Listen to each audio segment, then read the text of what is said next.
Defining Duke, an Xbox podcast, is powered by Night. Ladies and gentlemen, this is the perfect partnership for Defining Duke because we're telling you about a fitness RPG that turns your every workout into a quest. Cog and I always talk about earning your gaming time, but now you can be gaming while you're working out basically because you're going to build your avatar, battle monsters in the gym, and score real-world results for leveling up your health. Visit fitnessfantasyrpg.com and use code LASTSTAND for 10% off. Night, transform for life. Defining Duke, an Xbox podcast, is brought to you by, well, you. If you want to learn how to support the show, go to patreon.com/laststandmedia.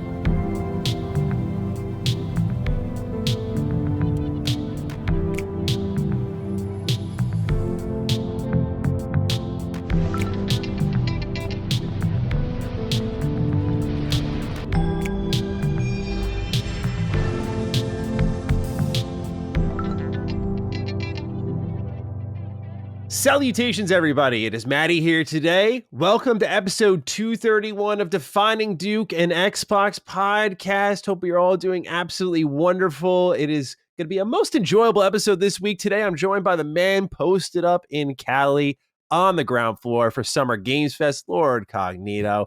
How are we hanging in there, champ? I'm exhausted. Yeah. Bro, I am on fumes beyond fumes. It's good fumes, though. It's like good stuff, but like just I'm hitting the ground running every day. I haven't had a minute, bro. It's one thing to the next, to Summer Games Fest, to this. And I was like, I gotta see the homie Maddie. I gotta do a part.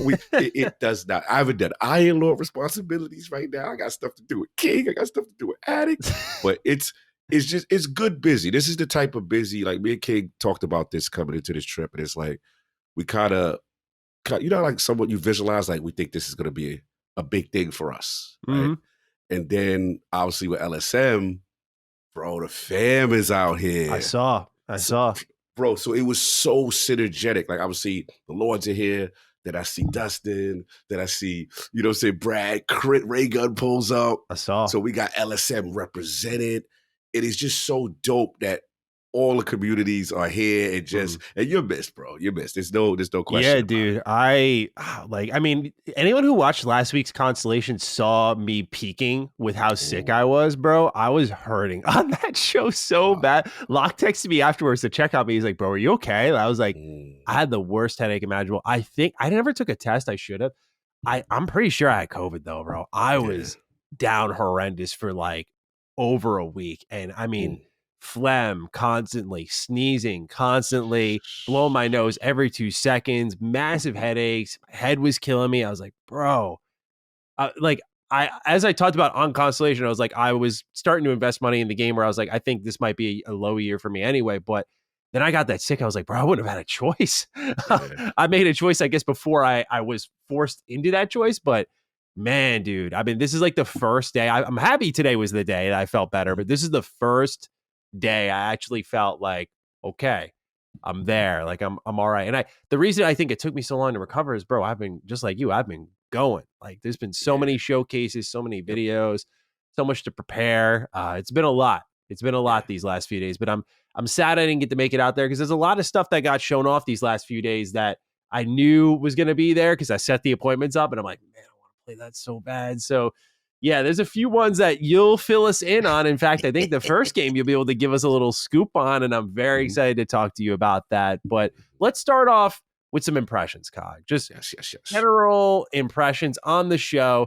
Before, I don't know how much you were paying attention to Twitter and everything. Before the show starts up, you got Phil kind of like, I'm sworn to secrecy, Satya Nadella doing the zipper mouth emoji. And so you see like the heads kind of puffing the chest out a little bit. But then Greenberg steps in. Greenberg kind of comes in like this. He goes, temper your expectations. We burned down the house last year. And it's going to be that. I hate reading that before a show, man. It's like you invite a bunch of friends to your house. You're like, hey, it's not going to be lit this time, guys. Like, just in case you show up, it's not going to be as good this time. It ain't going to be lit. I get it because it did deliver on that expectation. But I was like, man, it definitely put a pin in the balloon a little bit. But what was your vibe for the show? Because I have some thoughts, but I'm curious. Did you think this was a low year for them? So coming in to the show, the energy, usually from them, I'll get the, where you gonna be at when you watch, where y'all gonna be. Like, people want to know where I'm gonna be at, if we going live, what time we going live. So when I get that energy from teams and people in the know, they want to see, then I know. Yeah. So this year it was kind of like reserve. You know what I'm saying? Like, it wasn't that super cocky. Like, last 2 years, they super cocky. Like, yo, where you at? This, that, and the third. So I'm like, all right. You know what I mean? You know, that's when you know dudes is feeling themselves, studios are feeling themselves. You know, I will say, I take it back. There was one studio, and I can say it now, that was like, yeah, I want to know what you think. What's up? And that was the Black Rock. The Black Rock. Understandably so. I think they showed up. Again. The Black Rock came through and they was like, yeah, we're going to talk to it. I'm like, yo, you ain't worried about your coverage in other places, kind of diffusing your hype. And nah, we know how to do this. We know how to show games. I'm like, okay. You know what I'm saying? So it was very muted for everybody else was very muted. They was the only one that was kind of outside. But so I came in with, to be honest, with like medium expectation, especially with Greeny kind of calm Phil and Satya. Because if you would have left it to Phil and Satya, you would have thought a whole new Xbox was coming out. Yeah, especially when Satya got involved. That was the thing that kind of caught me off guard, where I was like, why is he, bro, what are you doing? Go manage Windows or some shit. Like, what are you doing? That's what I'm like, why is Satya outside? So I think if I had to guess looking back, I think they looking at Satya's outside. He looking at how much money can be made based on logos in the show.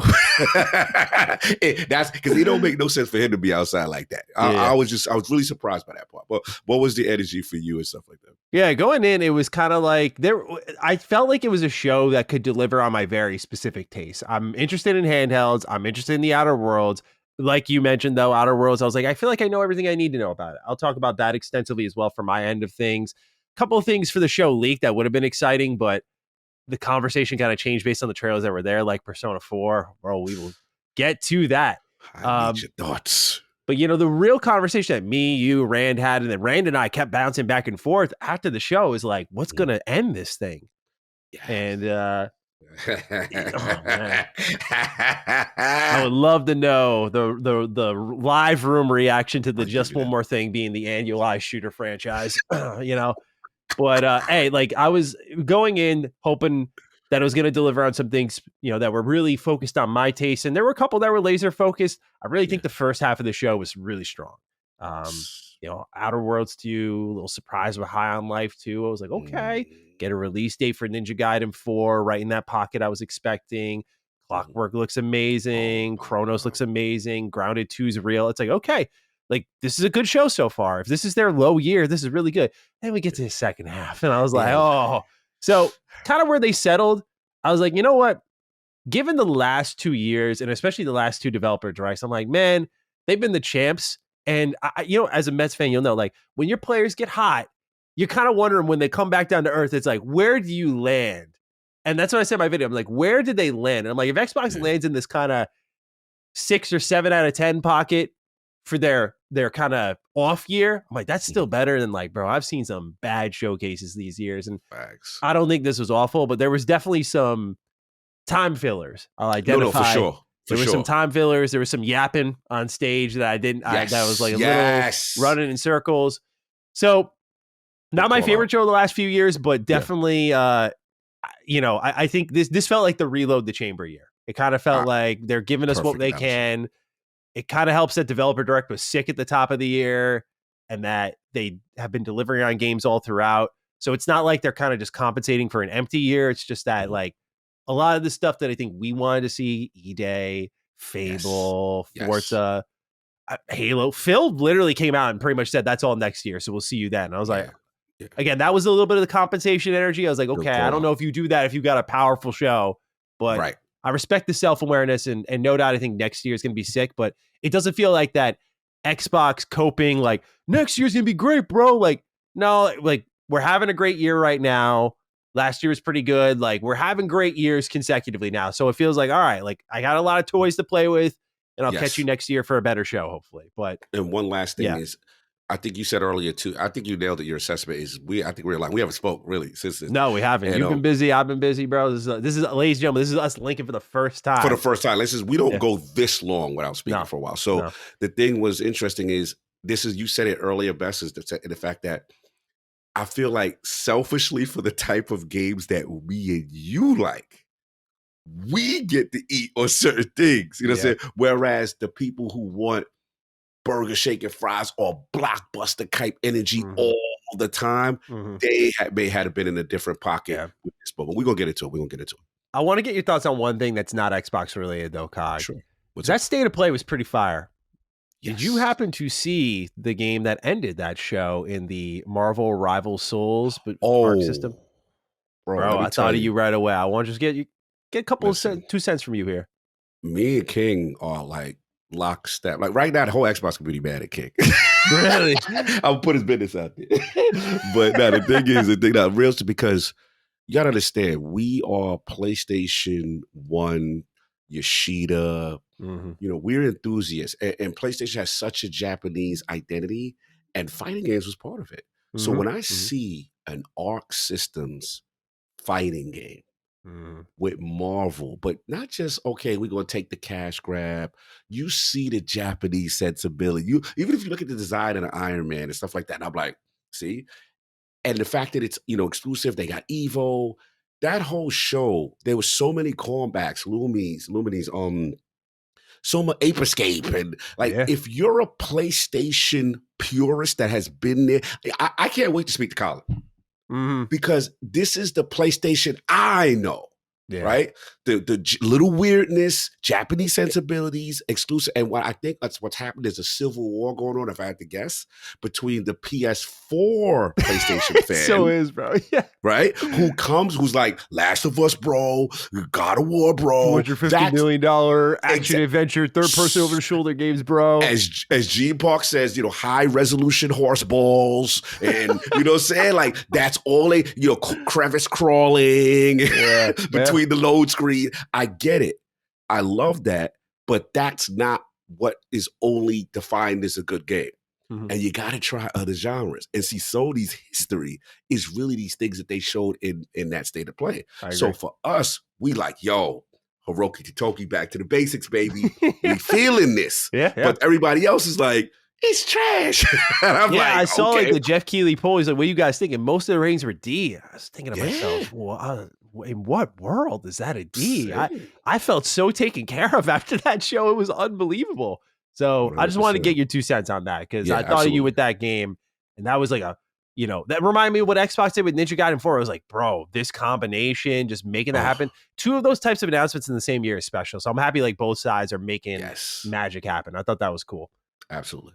You've heard the games we've talked about here on Defining Duke: Elden Ring, Starfield, Oblivion Remaster, Atomfall, so many. Imagine if your workouts were like quests in RPG, monsters, XP, even a boss fight. Ladies and gentlemen, this is the perfect partnership for Defining Duke, because we're telling you about a fitness RPG that turns your every workout into a quest. Cog and I always talk about earning your gaming time, but now you can be gaming while you're working out, basically, because you're going to build your avatar, battle monsters in the gym, and score real-world results for leveling up your health. Infit Night is the first science-backed fitness fantasy RPG that swaps tired sets and reps for loot drops and boss battles. So you'll roll an avatar that mirrors your goals, you'll dive into a dungeon for do-it-yourself freedom, the Academy for guided plans, and the Sanctum for wizard-level coaching. It just brings that entire RPG gaming experience to the gym, and that's what we're all about here on Defining Duke. So you'll score 10% off any plan with the code LASTSTAND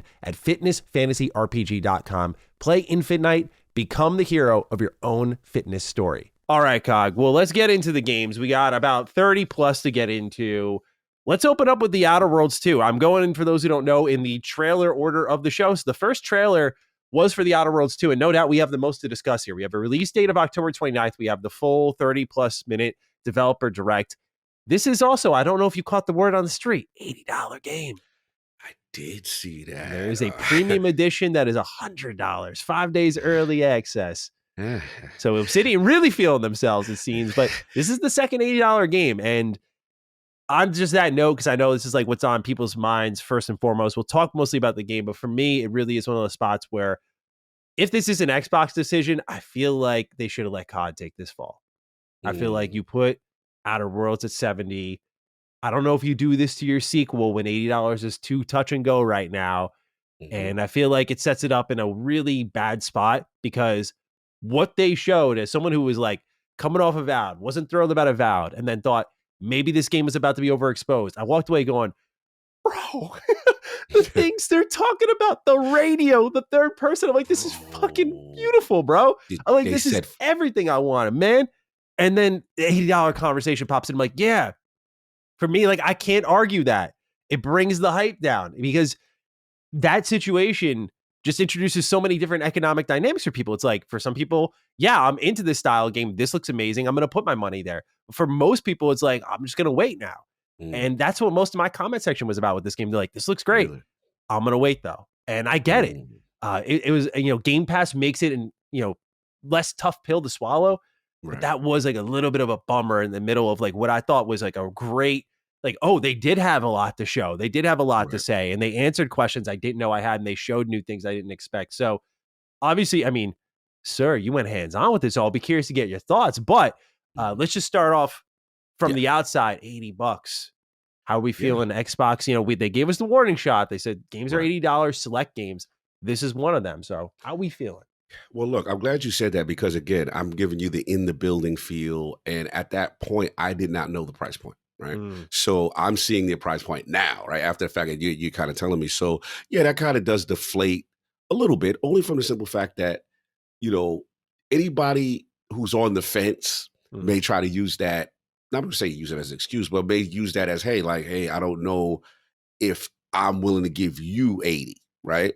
As opposed to Call of Duty or something else taking the fall as the first Xbox. See what it is? It's the first Xbox game that gets the distinction that has to wear the cross for everybody else. Exactly. So like you said perfectly, it's unfair to Obsidian because now they're going to be looked at like, oh, you wasn't really the developer direct supposed to be. You supposed to be Fable. Oh, you the $80 game instead of, you know what I'm saying? Call of Duty also based on the Outer Worlds 1 and like how Obsidian talks about their games, like they're always going to do AA style games. It's like, well, why are you charging 80 then, bro?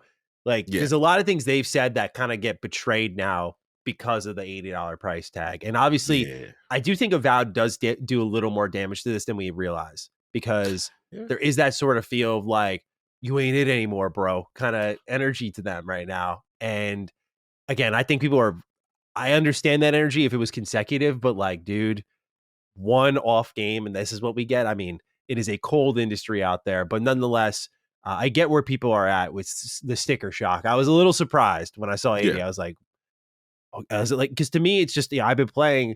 Did you get your Switch? You get your Switch? Oh, yes. Yeah, I brought it through. Yeah. I got the Switch. Playing a little Mario Kart?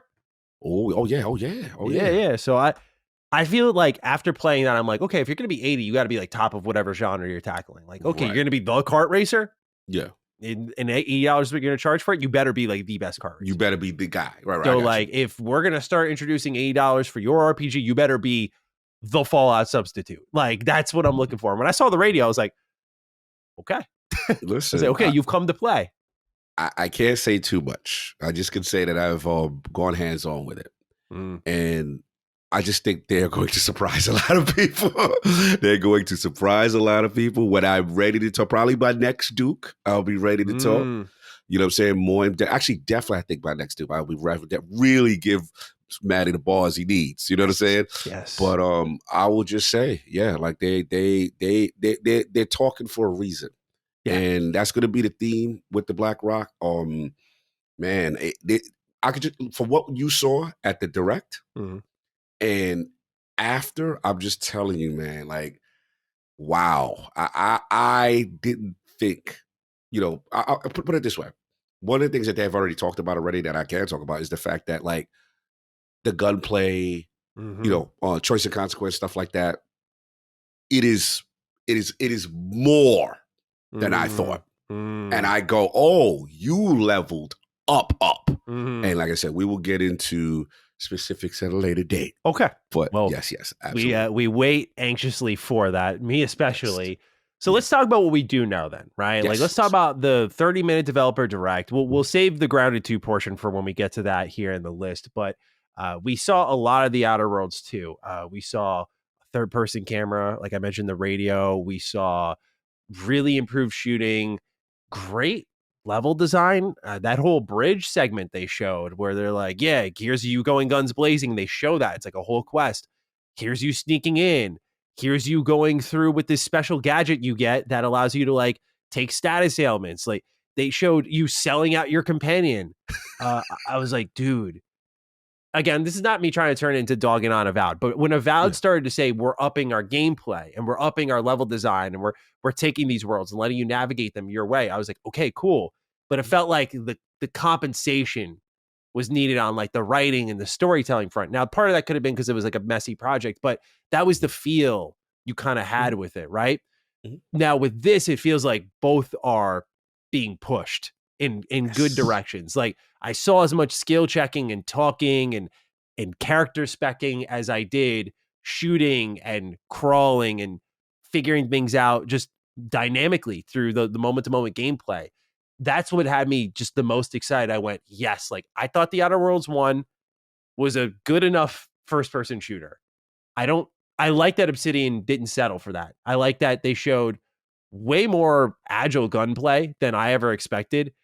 The amount of loot, like, dude, if there's one thing, I'm hoping that Todd was watching that portion when they're like, look at all these unique weapons we have here. This weapon levels up. This weapon shoots tumors.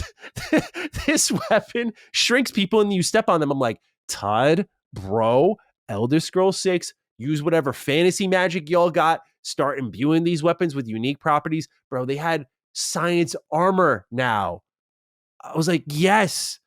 So I think what it really was for me that pushed me over the edge to excitement was, okay, they're giving me more of what I wanted. They already had some stuff like this in the first game, but it's more of that without any pullback. And they're also saying things that I think, as much as I love the first game, signified as improvements. Like Leonard Boyarsky was talking about the story, and he said, we've taken these companions and we've like woven them into the story more. Whereas Outer Worlds 1's companions were more on like the outside. And it wasn't until, you got Murder on Eridanos and Peril on Gorgon that like Ellie or Felix would start to level up and kind of get more interesting. But before that, it was really the Parvati show. If it wasn't for her and like Vicar Max, you really had no one there that was exciting to be around. There was characters that were likable, but they didn't feel nearly as deep. So this game, just taking the companions and driving them through the main story, sounds like a really good step. So it just seems like, for all as much as I love the Outer Worlds 1, I also read online a lot of people are like, this game's ass, which I just don't get. But with respect to people's opinions, which are different from mine, I'm like, okay, this is what you think. I look at this and I go, oh, they've leveled up everything. They made the areas bigger, more choices, more gameplay, more science weapons, more flaws, more character building. And especially one thing they leaned into was more New Vegas. I mean, and mentioned by name on the stream. Yeah, I am starting to have thoughts on just the system they have for character building. If any self-respecting Fallout fan comes to me and goes, "It's ass, bro," it's literally the New Vegas leveling system. Yes, I didn't realize it because they did a horrible job breaking it down in the IGN first stuff. But when I watched it and then started to pause and read the skills and the perk menu, and I went, dude, this is New Vegas. This is New Vegas, bro. The way the skills are thinned out and how they influence the perks when you level up, and there are different perks that are tied to other perks. I went, oh, this is fucking unbelievable. This is continuing the spiritual successor to Fallout that we thought the first game was, but I think even more true to that. So yeah, man, like I'll be very curious to get your thoughts, but I really do have that feeling of like, oh, this could be way better than even I expected. Yeah, that's the vibe. And even with the direct, you saw listen, even the way they did the direct, you saw the passion, the classic Obsidian humor, and them just they got Ben Schwartz in the Ben Schwartz, bro. Like they killed the head of sequels. The head of sequel, yeah. Bro, they absolutely killed it. Yeah, everything I saw from first of all, like you said, from just the weapon design and then pure RPG, really leaning into it even more so. So, and then the glow up looked Looks crazy really to good. me. They were always known for that bright aesthetic, that colorful aesthetic and stuff like that. But then you still got the dark characters. You got your girl who they say, you know, how you can make her shift towards one way or another, you know what I'm saying, based on the factions and the alliances and stuff like that. And I like all those little subsystems. And I think that's what was missing from Avowed. You know, those really deeper RPG mechanics where we feel like the world is being affected. And I hope, like I said, they lean even more to that. But yeah, Avowed, is Outer Worlds 2 really leaned in, and I was feeling it, man. It's RPG kind of dream in terms of that, and now we've got the action. We're not substituting. We're not kind of going back on that. There's not going to be any sacrifices. There is the vibe I'm getting. Yeah, absolutely. So it's looking good. It's looking good. Again, it helps it's in Game Pass to offset that $80 price tag. But what did you make of, like, I know I geeked out about it already. People know why.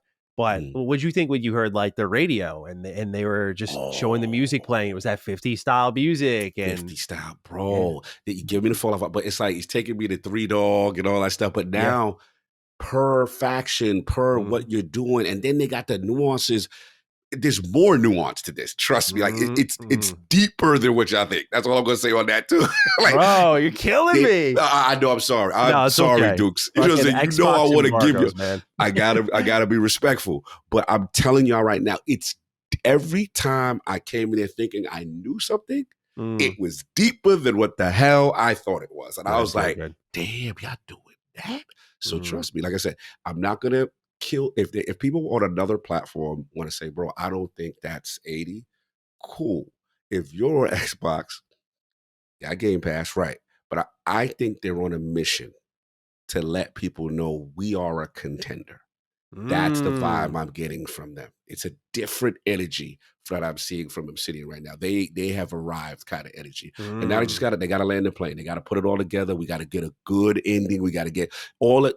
Just a little question. Remember, if I left some little question marks on a generally unblemished record.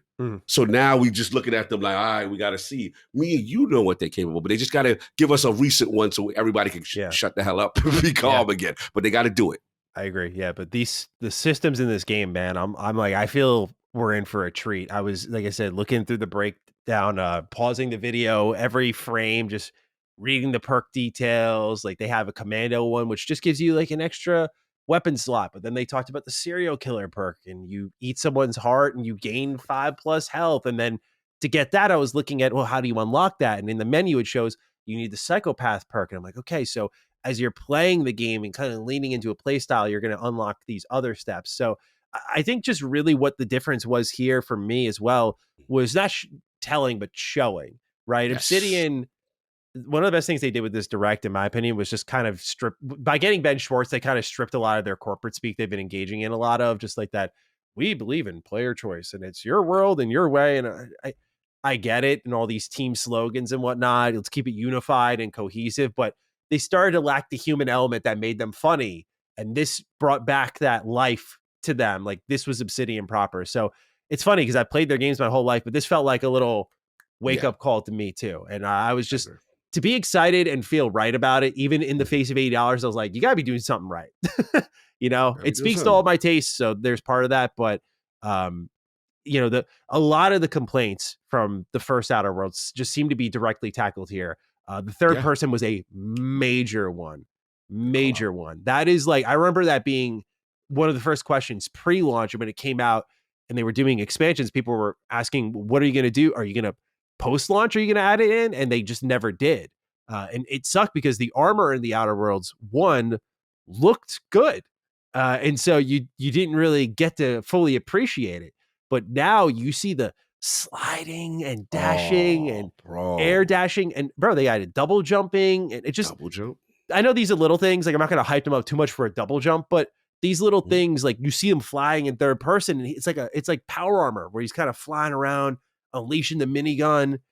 Bro. I just went, man, that's another upgrade. Like movement in this game, as long as the enemies aren't brain dead, that's going to be a significant upgrade compared to the first Outer Worlds. Yeah, no, absolutely. And I think it's important because this is where Avowed did help, because having that option on the fly to be able to switch to third person, because we have to be honest, even though me and you are the hardcore Western RPG, build crafting, skill checks, all that, it's intimidating to a lot of people. And two, again, I'm not trying to disrespect any certain fan base, but there's a certain gamer, right, who likes to see their character. Yeah. And they won't engage unless they see them. So this is how you satiate their ambition. Remember, Avowed was the first. I know people who only play Avowed in that mode. Mm-hmm. So they must have been taking the feedback, like you said, and the learnings from the first one. Hey, we have to include these in our games to kind of get that broader appeal. And then, like you said, they have cool weapons. They got unique stuff, unique armor, science weapons. Now you can showcase it. So it does lean into what they're trying to do with their ethos. So I think that's a good call. Yeah, 100%. Is there anything else you got to say about the Outer Worlds 2? Can't wait. October's looking a little crazy. Yeah, October and then September. PlayStation really filled up. And then, I mean, in September, we've got, I think, Borderlands. We've got Silent Hill now in there. There's another game I'm forgetting. It got so crazy, bro. I'll tell you what I did. It's the most I showed Laylee and she said, oh, you're a type A personality, huh? I went onto Google Sheets and I made a spreadsheet. And I have currently playing, what's up next, plans to play in 2025, my backlog priorities, and then replay options. And then the games I've beaten this year. And bro, my brain, after the state of play, it was when Summer Games Fest. After Summer Games Fest, I just was talking to a friend. And I went, bro, my brain feels broken. There's just too much I want to play that I'm not keeping track of. I need a literal spreadsheet with names. And I put a note on each cell in the spreadsheet, what's your release date, fam? Boom, put it in there. And so that's what I've come to do here. And I recommend it to anyone who's feeling a little overwhelmed, but has the time to put into these games, man. Because I looked at October, I'm like, cool, just the Outer Worlds 2. And then I look at oh no, a week later or before that, Ninja Gaiden 4. Got it. Okay.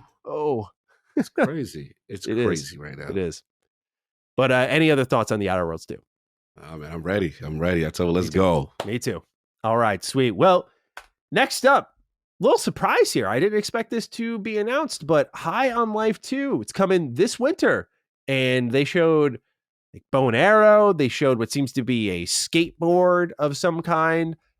For a game coming this winter, it didn't seem to have a ton of gameplay. Any at all. At least it didn't look that way. It said in-game footage, but it didn't look that way. But for me, the hope is that, I thought the writing was hilarious. Just that the gameplay is a little bit better. That's all I'm looking for here. But how'd you feel about High on Life 2? Pleasant surprise. We saw High on Life 2. I was like, wow, you back outside. Okay. Mm-hmm. And of course, you see the wacky guns. You see the stuff talking to each other. You see the crazy combinations. You're like, yo, here they go again. Again, like you said, we need to know how that combat, that moment to moment, feels a little bit better than obviously the first one, but the humor they seem to nail like they always did. Again, it's something the theme of this show you're going to see with me is something I didn't expect, and something I didn't expect this year kind of energy is what I'm noticing. And I'm like, how are these games just in the cut ready to go like this? Yeah.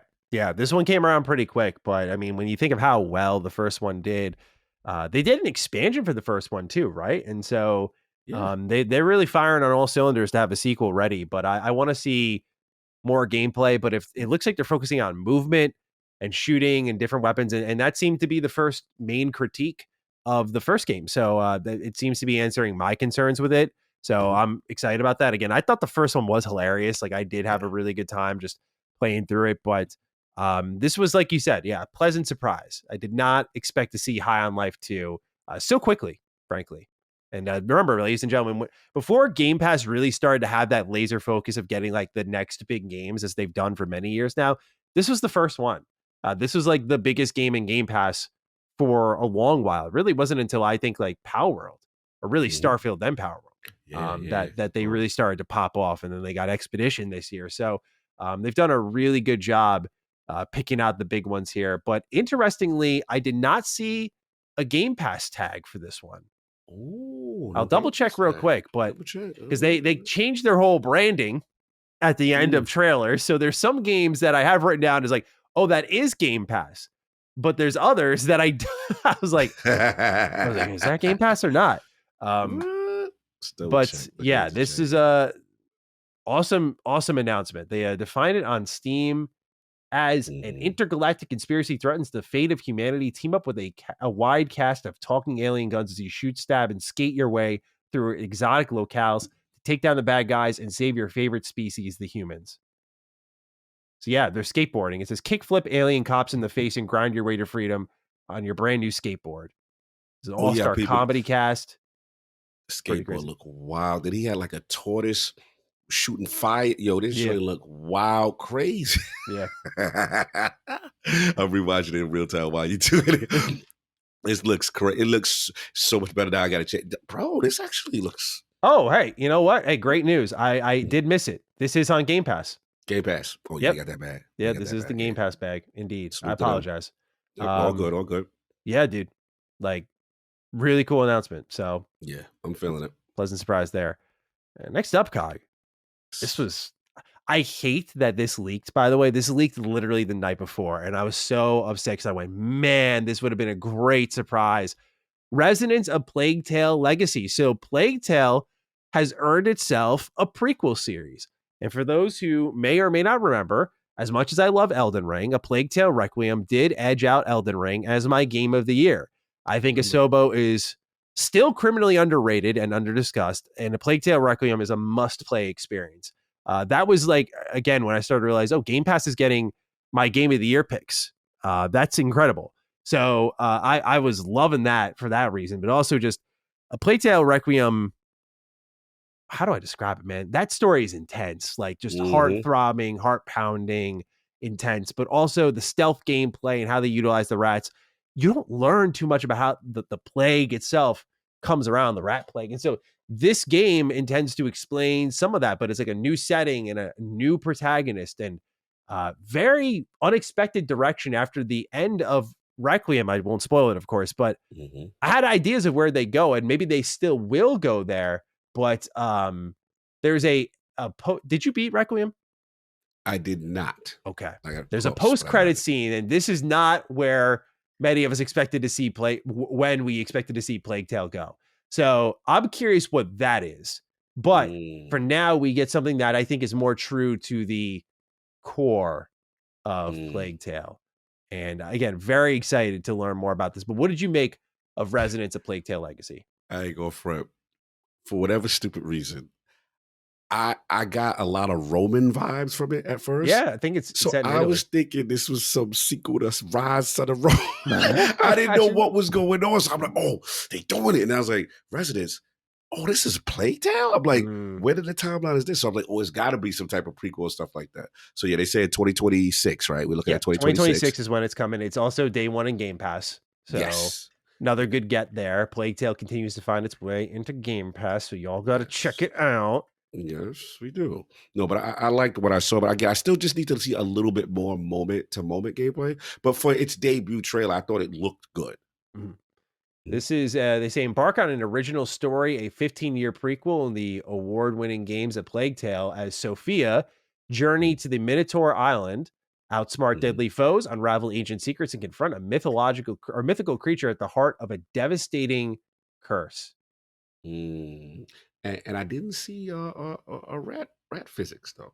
No. Yeah, I think this is before. This is before all that. Before that plague. Okay.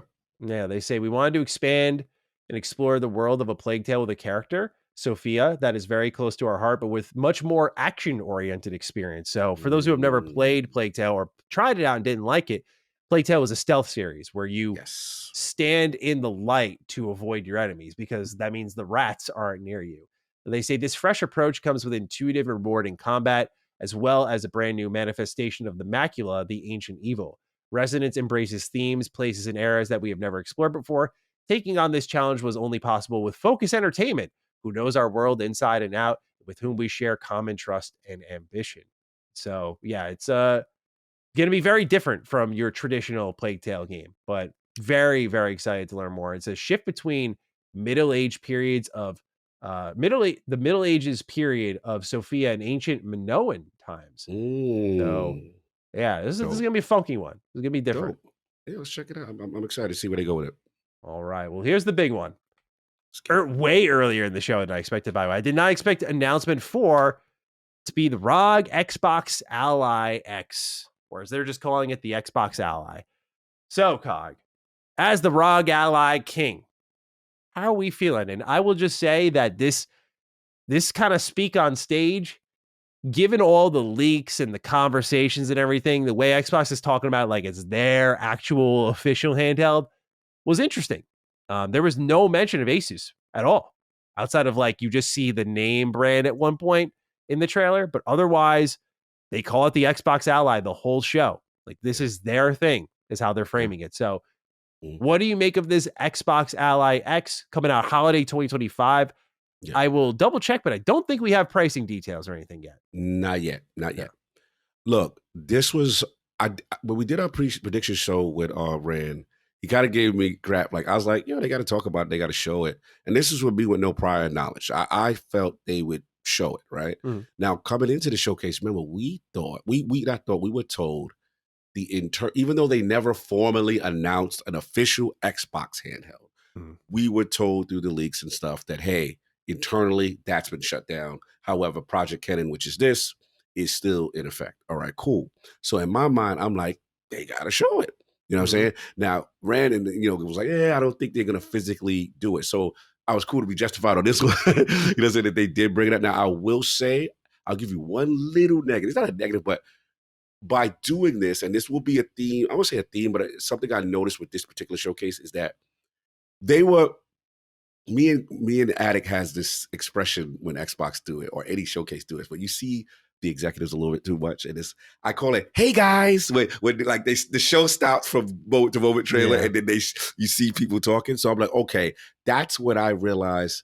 There may be other things that we were expecting to be in these spots, not there, and thus maybe the Ally moved up into the spot with a more robust breakdown, right?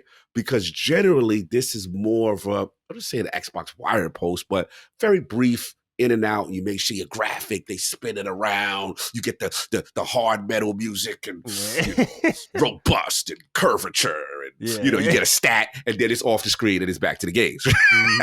No, they want to talk about this, so this I can talk about. So now during the showcase, obviously I see it, I'm like, okay, this makes sense. Then I got a chance to go hands on. So let me give you the real with it. All right, first off, coming into this thing, my only issue, Maddie, I was like, it just we like it looked kind of doofy with the thing, right? We like the doofy factor with the way it looked. You know what I'm saying? Let's be honest. We like sleek, we like sexy, we like handsome, like it looked a little doofy. So he's like, all right, bro, I have to stand corrected until you get this in your hand. It is the most ergonomical, comfortable thing because you have, think about both sides of the Elite controller, the way the curvature is shaped to your hand, bro, it feels nice. Right off the bat, you could tell this is a way deeper partnership. ASUS literally said, hey, we went to them to try to take it to the next level. And then Xbox is like, no, we have to Xboxify this thing. So I was able to get hands on with it. I played Gears Reloaded on the device. First thing, Maddie, boot it up. Ain't no damn Windows 11. Yeah! We won, baby. Yeah. Put your hands together. Put your hands together. It ain't no mouse cursor. It ain't no, bro. No Armory Crate update prompts.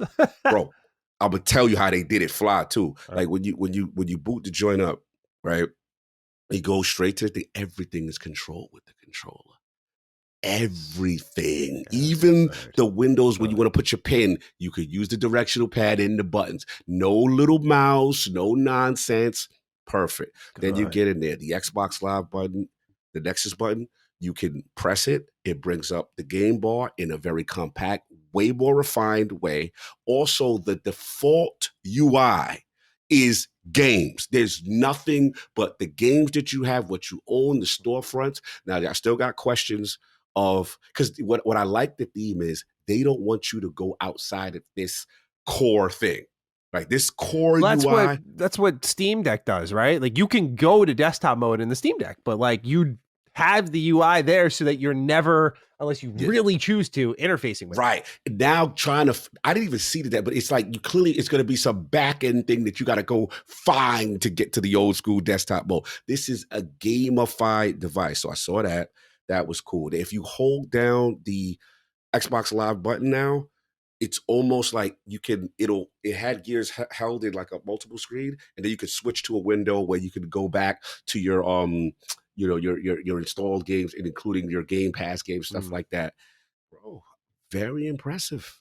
Okay. And then they talked about now with this kind of UI, freeing up the resources to get more performance because they don't got all the Windows clutter and the Windows jank that, let's be honest, SteamOS is kind of running circles around them. So they're taking the learning. So look, it's early impressions. Oh, bro, Reloaded. I don't have my frame counter. Bro, it was the most crispiest thing I have ever seen. And like I said, with that type of controller and that type of performance, we got to see how this battery life going to do. We got to see how this price, and the economic climate of what it is. Because remember, it's the Xbox ROG Ally X, which is the black one, which has more memory, I believe a terabyte of storage. And then they had they're marketing the white one as the 720 machine. I'm curious to see what that price point is going to be because it had less RAM and it had 512, I believe, gig hard drive on that one, right? SSD. Okay. So the key is going to be the price points.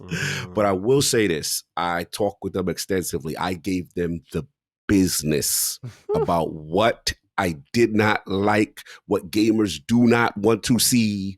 And bro, they was already ahead of the game. They're looking for the feedback, and it's still learning. So look, looks like holiday. They're coming out. They got a lot more to talk about. This is just kind of like the warm up, the ramp up to the big thing. But very impressed. Very impressed. They were cocky coming in. They knew they have something. The key is just going to be, as a high-performant handheld, how do you land price-wise? Yeah, that's tough. My man is like, the tech in there looking like, I'm guessing like 8, like 9. Bruh. Exactly. Yeah. And who is Xbox subsidizing? Is ASUS subsidizing? I don't know. They're not ready to talk about that yet. But I will say this, as this will get people who I feel who always wanted it. This is the one to get. If you fronted on the Ally before, this is the one to get. And I'm definitely getting rid of mine because this unified system that's all game centric seems to be specific to the Xbox Ally X. So if you think you're gonna wait around with your core Ally and you gonna get that too, you gonna be waiting a long time, sir. That's the vibe I'm getting. This is an exclusive situation for this. That's a little interesting because that whole unified UI is something that I think they need across anywhere Xbox is available, including prior devices. But using it as a selling point is a choice. I don't know if that's the right choice, if you ask me. But now, it definitely is something I want. Right? In fairness to them, they did kind of allude. I don't want to misquote them that it will come. But that kind of energy I have to interpret. You wait if you want, but the new hotness is here with what you want. It's kind of. And the last thing I will say is that Xbox influence, bro. Xbox. It'll come to PlayStation. Give it a few months. Listen, you won't get down. You won't be a customer or not. You know what I'm saying? That's the energy I'm getting. But the thing that's dope though is how now. I don't know if you saw prior to this, the Xbox PC integration from your storefront. All your games and the 360 and you're gonna be able to get more of your games besides just the Game Pass and the Play Anywhere stuff. They're really starting to merge the metadata of the libraries. Check out, I think Tom Warren put it out, Jez Gordon put it out. Check that out on their feeds. There is something in the back end also cooking that all your game type energy is starting to be pushed, especially Play Anywhere. We know about that, but there's this new metadata right now. If you go to Windows stores and the Xbox game stores, it's different. You're seeing a lot of your library that you didn't see before there that's outside of the normal Game Pass and Play Anywhere. Yeah. I also got a kick out of the fact that they teased Silksong coming this year in the middle of this reveal. I feel so bad for Silksong fans because I felt like this was going to be the showcase. They were revealing, or not revealing, sorry, but behind the scenes, one thing that was happening was the Steam DB for Silksong kept getting updated. Like they added achievements, like they were just going, bro. And like it got like 3 or 4 updates right before the showcase. And people were like, it's got to be happening. And so here we get the ROG Ally X, and it's like, okay, this is it, right? Like they're about to show Silksong after, and Phil even confirms, like, yeah, don't worry, like, you know, it'll be there this year with that game. So I'm guessing Silksong is still on for later this year. Who knows? But Who knows? This handheld, yeah, for me, I gotta be honest, this will get into a little bit of Switch 2 impressions, man. But like, I don't know. Yeah, like I want Xbox to get into this handheld space. I'll keep it open mind. I want to hopefully try it for myself at some point before its launch. That was one of the things that I had a feeling, just based on like, you know, the appointment notes I was getting. I had a feeling that this would be there. I was like, interesting. But playing the Switch 2 this week, and just seeing how back compat's working on it, like these games that don't even have patches yet, just how stable they are now.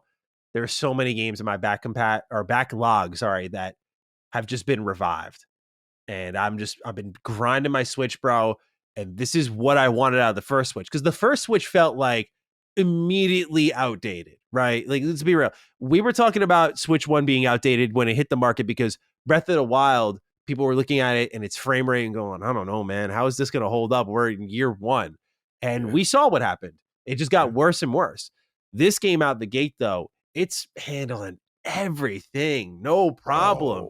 Games like, this isn't a huge tech example, but I was impressed by Cyberpunk, but I was thinking of Splintered Fate. This game had hiccups and hitches constantly on my Switch, and frame rate increased. Stability increased. No hitches, no hiccups. I went, this is what I was hoping for, bro. And that loading. Yeah, the loading is crazy. I mean, Pokemon Scarlet, not an impressive looking game at all, but it loads like that now. I mean, that's the difference maker. So when I look at that, my Steam Deck OLED, the thing I worry about with Xbox is price has to be really nice for this thing because people are finding their homes and they can pretend all day that the Switch, no, it's not a competitor, but bro, when you got that nice mouse functionality, that thing is a competitor to your handheld. It is.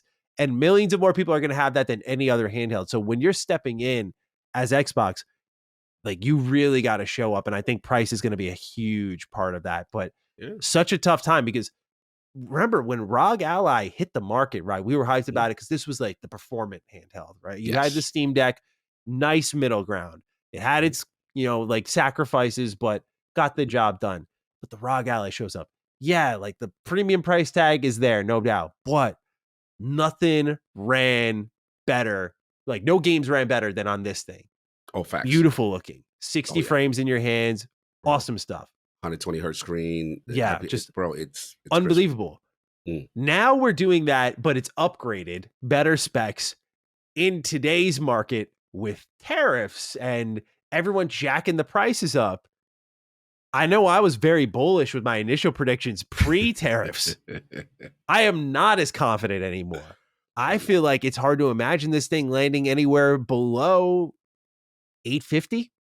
I mean, I can't say any price you saying is out of pocket based on the current climate right now. And that's the thing that sucks. It's like the announcement in a way, I would say it could have come at a worse time, but just the state of where electronics and tech is in this type of climate. It just sucks. So that's for them to navigate. Like they, you know, and I mentioned this to them again, as far as one thing I was impressed with is they really wanted my feedback. They wanted all the smoke. And that was the thing, because I said, look, we do have to admit this. Switch 2 is outside, right? You know, as a device, and you know, obviously the Steam OS, and we know what they're doing, and they're very aware. They're very good. They did not shy away from me mentioning them in the space and how lunches were getting taken, and you know how you guys looking to deal with these threats, and they're definitely in the trenches for sure. So we'll see what they got cooking up. To your point, price is going to be 100% key, and how comfortable they're willing to go. And that's why I said keep an eye out on whatever the Xbox ROG Ally non-X one too. I'm curious where that price point lands, because that to me seems to be marketed different. Yeah, and I'm curious how that one lands. As well. Yeah, that'll be interesting. I think that price point for sure, but also I really want to see that UI that you were talking about. That that to me is the thing that did it feel when you were testing it? Did that feel like if I were to fire up the Xbox experience on my phone, did you feel like you were seeing the future of that, or do you feel like you were seeing the future of like Windows-based handhelds? I felt the future of the Windows-based handheld. Okay. I'm not going to sit there and be blasphemous. It's like, yo, Steve's out of here. No.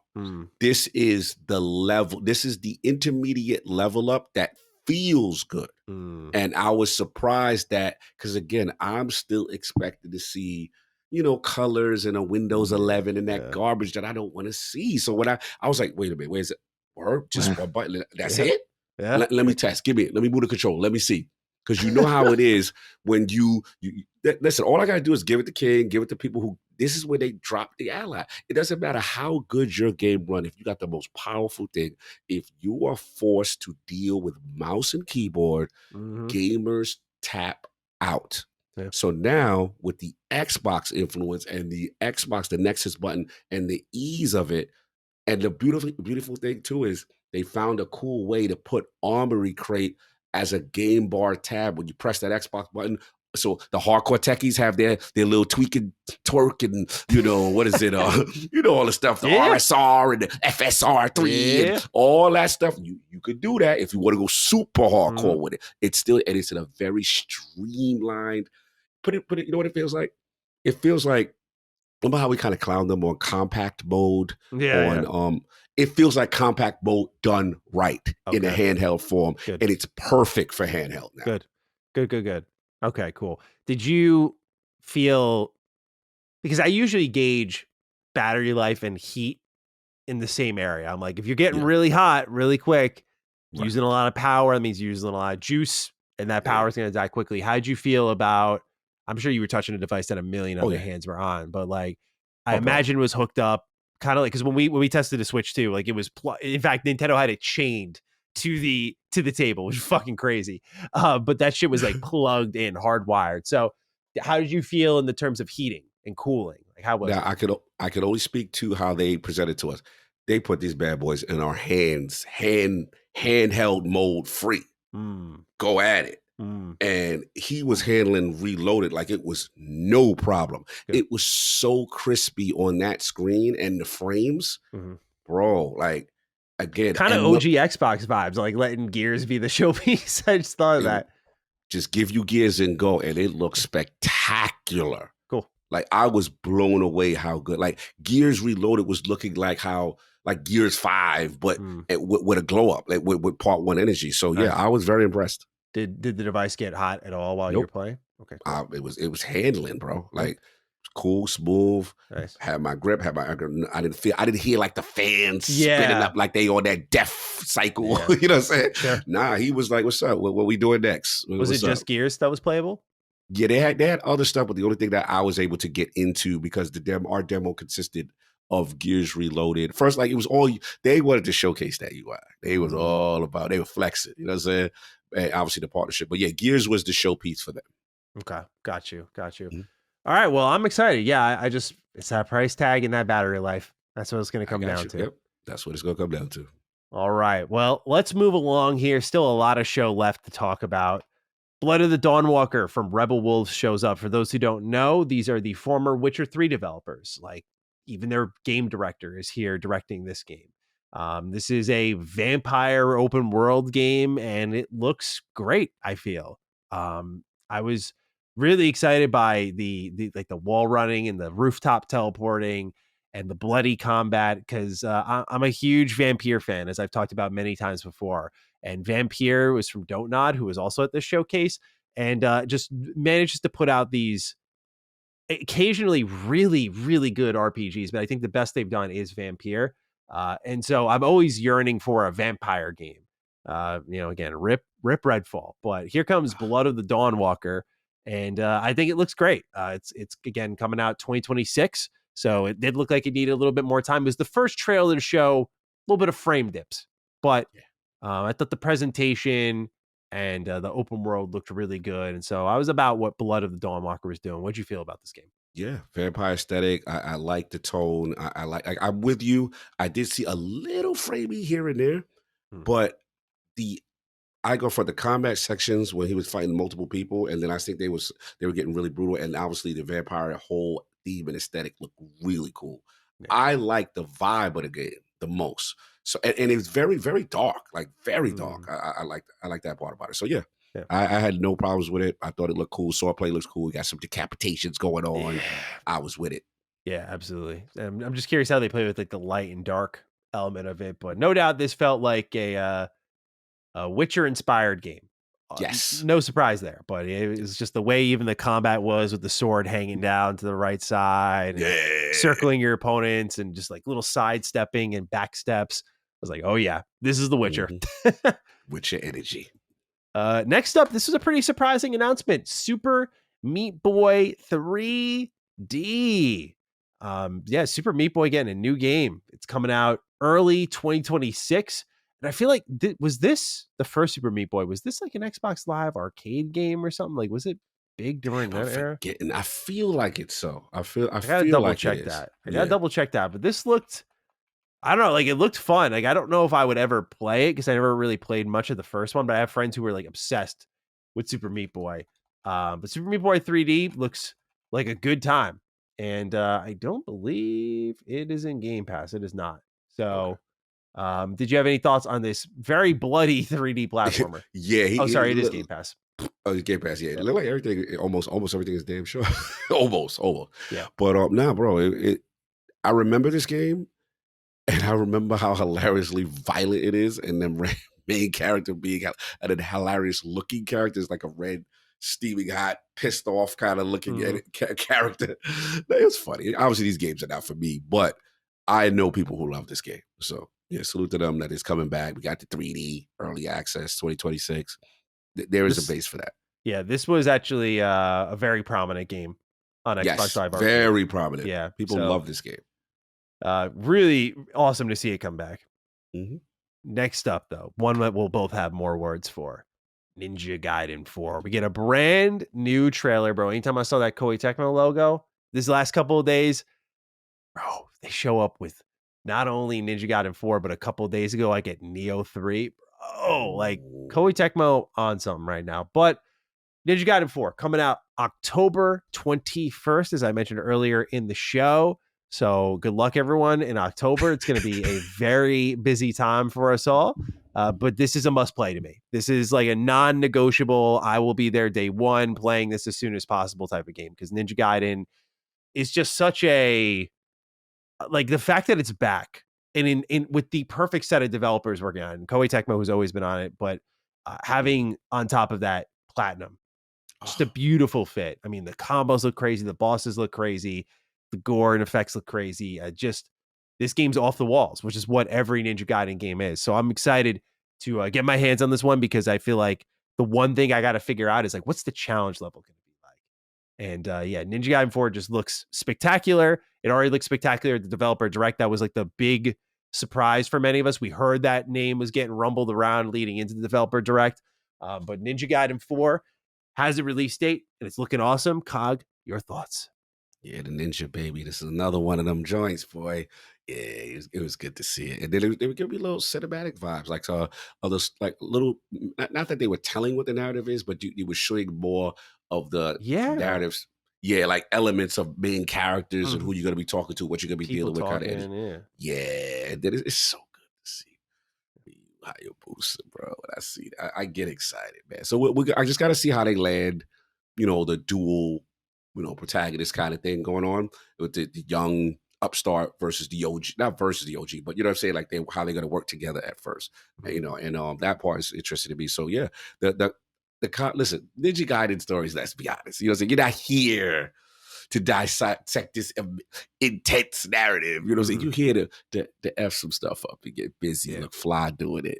And that's what this looks like, more of what we want. So I'm hyped, man. It's like you said, it's the perfect studios to do it. Team Ninja's on fire. Platinum's back outside, with whoever's there. This is a really important game for Platinum. This is the game that kind of restores the faith in them or solidifies their doom. Let's be frank. This kind of feels, they've always needed a little bit of a guide to make their best stuff. I feel like when they made Bayonetta, that felt like that was their thing and they did really well on their own. But working with Yoko Taro, making Nier Automata, like they're a really good assistant team. Because then they went on after that kind of journey to make Astral Chain. And because I think of that work they did on Nier, a lot of those original minds that have been a part of Platinum Games and has always made them great seem to learn a lot of lessons from that game and then put them into Astral Chain, which we both rave about now. And I have yet to try on my Switch too. So I have. Oh, how is it? Oh boy, the glow up. Yes. Yes. That one, Turtles. All the games I did that. I did Turtles. You know what's the biggest glow up though? Which one? MLB The Show. You get MLB The Show on your Switch? I had to, bro. That game was unplayable. Like, you go in the batter's box, I hit with Alonso. As soon as I make contact, let's say I drive the ball far into the outfield, it would be like, the ball would be like that, bro. Even silky. Nice. It's like it got a 60, it almost felt like I got a 60 frames update for free with dude, that's awesome. Hell yeah. Game is playable. And the reason why it's important is because, unfortunately, this is where I've got to throw a little Ally slander. Well, not Ally, but Xbox slander in the sense that because we have to differentiate it because not every game is Windows Play Anywhere. And then remember, at one point, it was a console Game Pass exclusive. So on PC Game Pass, there's no MLB The Show. So I have no baseball portable. But guess what platform I do have it? Nintendo Switch. So that was one of the ones I had to do. Bro, I was playing it. It plays amazing. Love to hear that. That's awesome. Yeah. Really good. The Astral Chain, though, felt like that game that they learned so much from. But since then, we got games like, what the hell is the name of that game? Babylon's Fall. It's been struggle city for them. They're e-begging. You got their goat leaves them. It's like really bad time. So it feels like this has to be a legacy performance for them. Like, remember the name. We are still like, our DNA is still the best action games on the market. So no better series to prove it with than Ninja Gaiden 4. And then again, if that's like a renewed exercise in confidence for all of us, then, what's next for them? I'll be wondering. So I guess either way, I'll be wondering. But yeah, especially with Ninja Gaiden, if it pops off the way it looks like it's about to, that'll be sick. Facts. All right. Next up, Cog. Indiana Jones and the Order of Giants. This is coming out September 4th. We already knew Indiana Jones is getting DLC, but like I said, coming this September. So more indie, always good with me. Cog, what did you think of the trailer? I was a little disappointed with the trailer, actually. Whoa, is it on there? I felt, not that there was nothing wrong with it. I just felt they didn't give me enough of what the hell the new stuff is. It did look like just another underground side excursion, and that was it. Yeah, like, I didn't get, like, again, if I'm wrong, correct me, because I only watched it once, and I may have to try to rewatch it now. To me, this felt like a recap of just base Indiana, how great it is, how many awards we got, and then that was the majority of the trailer. And then the rest of it was like, okay, snippet of the new stuff. I'm like, damn, I want to know more about the Giants and the thing. Like, that was my choice. So I just felt like, and they're probably going to give us more. It's just, I love this game. I'm always harder on the stuff I love sometimes. So it's like, I just wanted more than what they shown. I wanted just a little bit more. They just gave me like a little aesthetic, a couple of screens here and there, a couple of stills here and there, but I wanted just a little bit more. The vibe I got with this trailer was that it's not going to be like, for example, previous Machine Games expansions will usually throw in like a new little gimmick. So the Old Blood showed up and they made a whole expansion. It was more like a standalone game, but the idea is still the same about the green pipe. Famously so. Myself and some of the other members of the Bethesda community were kind of making fun of them because they're like, you can climb with this pipe, you can melee with this pipe. Like, they just built everything around this pipe. And it really wasn't anything to marvel at, but they kind of were like overhyping the pipe. And so I didn't get yeah, they really were. That was a wild overhyping the pipe. They was overhyping their pipe is a wild pause, but I'm gonna let you rock. But they were. And so this didn't show any sort of new tool that you'd be using. So my vibe from this trailer is like, oh, there's gonna be like a new puzzle. Because they showed, I think it was like the Vatican. And I was like, okay, so this is going to be part of like the first big area of the game.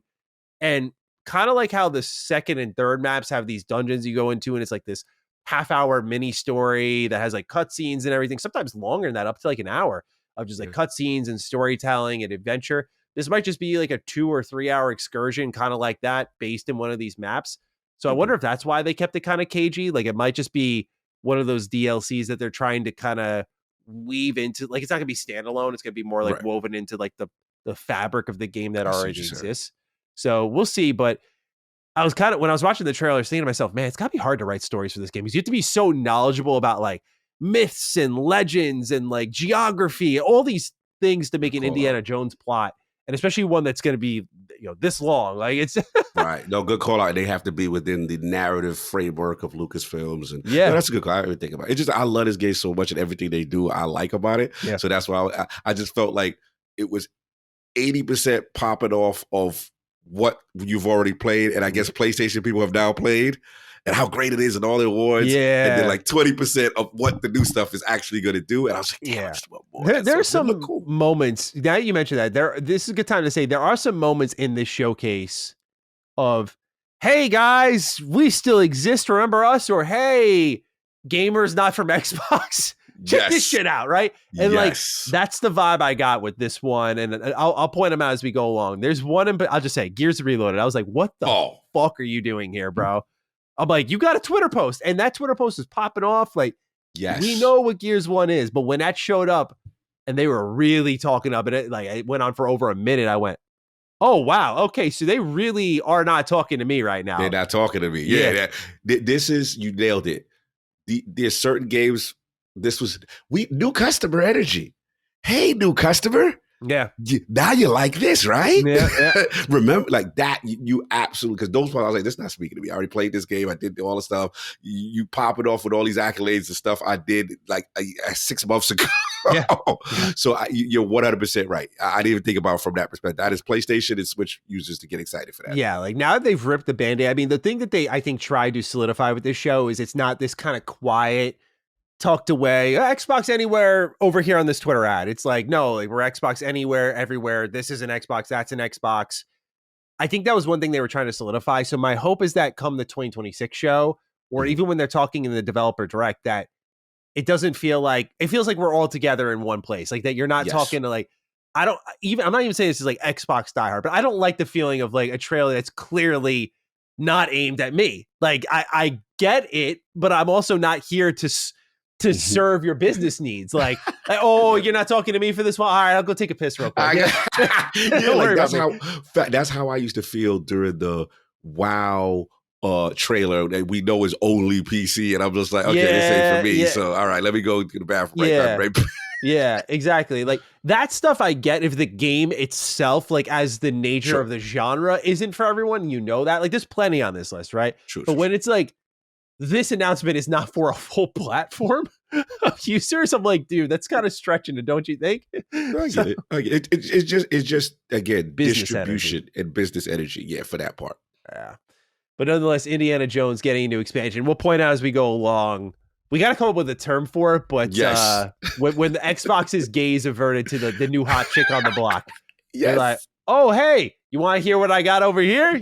Like, calling out to the new girl in town. 100%. Game Freak made an appearance here. Game Freak, the developers of the mainline Pokemon series, as I was just talking about earlier, Scarlet and Violet, even playing them with the next gen update, if you want to call it that. It's just really ugly video games, man. But everyone was really hyping up this announcement in the Xbox community because the main thing was like, whoa, it doesn't look ugly. This is coming day one to Game Pass. Game Freak, by the way, I noticed a lot of people talking about this game. The vibe I got from a lot of folks is they don't realize Game Freak has announced and released games that are not Pokemon multiple times in their company's history. And so a lot of people were like, whoa, Xbox is breaking Game Freak out of Pokemon jail. No, this has happened multiple times. But the game looked interesting. We saw deflecting. It was this kind of futuristic yet ancient sort of civilization, like robots, but also samurai. Them frames are crazy. A little bit. Not in the good way. But it's coming in 2026. And again, this is day one in Game Pass called Beast of Reincarnation. Look, as someone who's been around the Game Freak horn many a times, y'all better not get your hopes up. I'm warning everyone now. I'm warning everybody. Look, it could go in the positive direction, but I got to look up their other games. There was one game they announced that I was really excited for because they were, I was like, oh, this is really different from Pokemon. Like, man, they must feel so liberated and inspired. I bet this is gonna be great. This thing reviewed like hot ass, bro. I was like, no, man, like go back to Pokemon. So I don't know. I would tell people, calm yourselves, don't get too carried away here. But Cog, you seem very excited. So I don't want to poo-poo you. What are our thoughts here? This was one of those ones for me. I didn't know who they was. I was like, what is going on? This is Shorty with the Shaolin hat and the dog. Yeah. Oh, I was about this one. Good. All right, hit me with it. It just first of all, looked really stylish. Then you got the reincarnated thing. You got these wild beasts that's going on, the slashing, the movement. Now, granted, it wasn't a lot of moment-to-moment gameplay, but I like what they going for. And then at the end, somebody had the sword to her neck. She got the blood come out her mouth. I'm like, what is going on here? Like, I was like, yo, I don't know what their frame rates was doing on certain things. A lot of things, yeah. If they can nail this, I like where they was going. So they have my attention. I was, for some reason, this one really resonated with me for some reason. I don't know why. So we'll see though. We got to see that moment to moment gameplay and if they can get the other part together. Yeah, I agree. That part, yeah. That part. Yeah. Well, here's one I think we can fully align on. In the middle of this show, Clockwork Revolution shows up in a 5+ minute trailer, 5.5 minutes to be exact. And my, oh my, was it 5.5 minutes of just keep going and pounding their fucking chest, beating the ground, screaming in your face. We are in exile and we are here. I have never been more parasocially excited on the behalf of another developer outside of Larian when they got their due with Baldur's Gate 3 than right now with In Exile and Clockwork Revolution. What an amazing trailer. Xbox, for the love of God, if you have another fucking trailer that's 5 minutes long on this level, it is your show ender, bro. I don't care if it's been revealed, but it is your show ender, dude. Who made this decision, man? Throw this in the middle? Are you kidding me? 5.5 minutes of just character creator, choice and consequence, dialogue, gameplay, time powers, the whole 9 yards, everything. Then the weapon customization kicks in. Bro, what a fucking game. When this comes out, I know the only bummer was they went in due time. And I went, fuck, not even a release window. And then when Phil said at the end what's coming in 26, I went, I don't even know if Clockwork was mentioned there, right? It's a good call out, yeah. So, yeah, I'm like, all right, this might be 27 game. But, bro, when you've shown me 2 trailers combining for like 8 minutes, they're clearly looking pretty nice over there at Exile, and they're not worried about showing too much too early. But what a trailer. I could go on, but Cog, I want to get your thoughts. Let's hear what you're feeling about Clockwork Revolution. Bro, I am so proud of it, Exile. Yeah. I am so proud. I got emotional with this. I was like, bro, me and Maddie told y'all. We told you this is the studio to watch. And let me tell you some inside baseball. Even Obsidian was like, yeah, they had to go that hard. I spoke to somebody. They were like, they said it playfully. They were like, yeah, bro, I felt bad because I felt emotional because how great it was, but then I felt bad because I'm like, whoever got to come after this now. I feel after this moment, the showcase went down. Yeah. It took a while to get back up for me because this, either you set it off and you just got a blockbuster style type of show because you got so many other bangers, or if you don't have them. So I am going to nitpick on placement because this, to me, no disrespect, is definitively the game of the show. I don't really care about anybody else's feelings. I'm sorry. Y'all had great stuff, but this was so distinct. What do we call it? Steampunk? What are we calling this, Maddie? Yep. Steampunk, time travel and RPG. Time travel. Are they like clockwork robot humanoids? Yeah. With mechanical, I don't know. It's such a distinct, unique art style and aesthetic.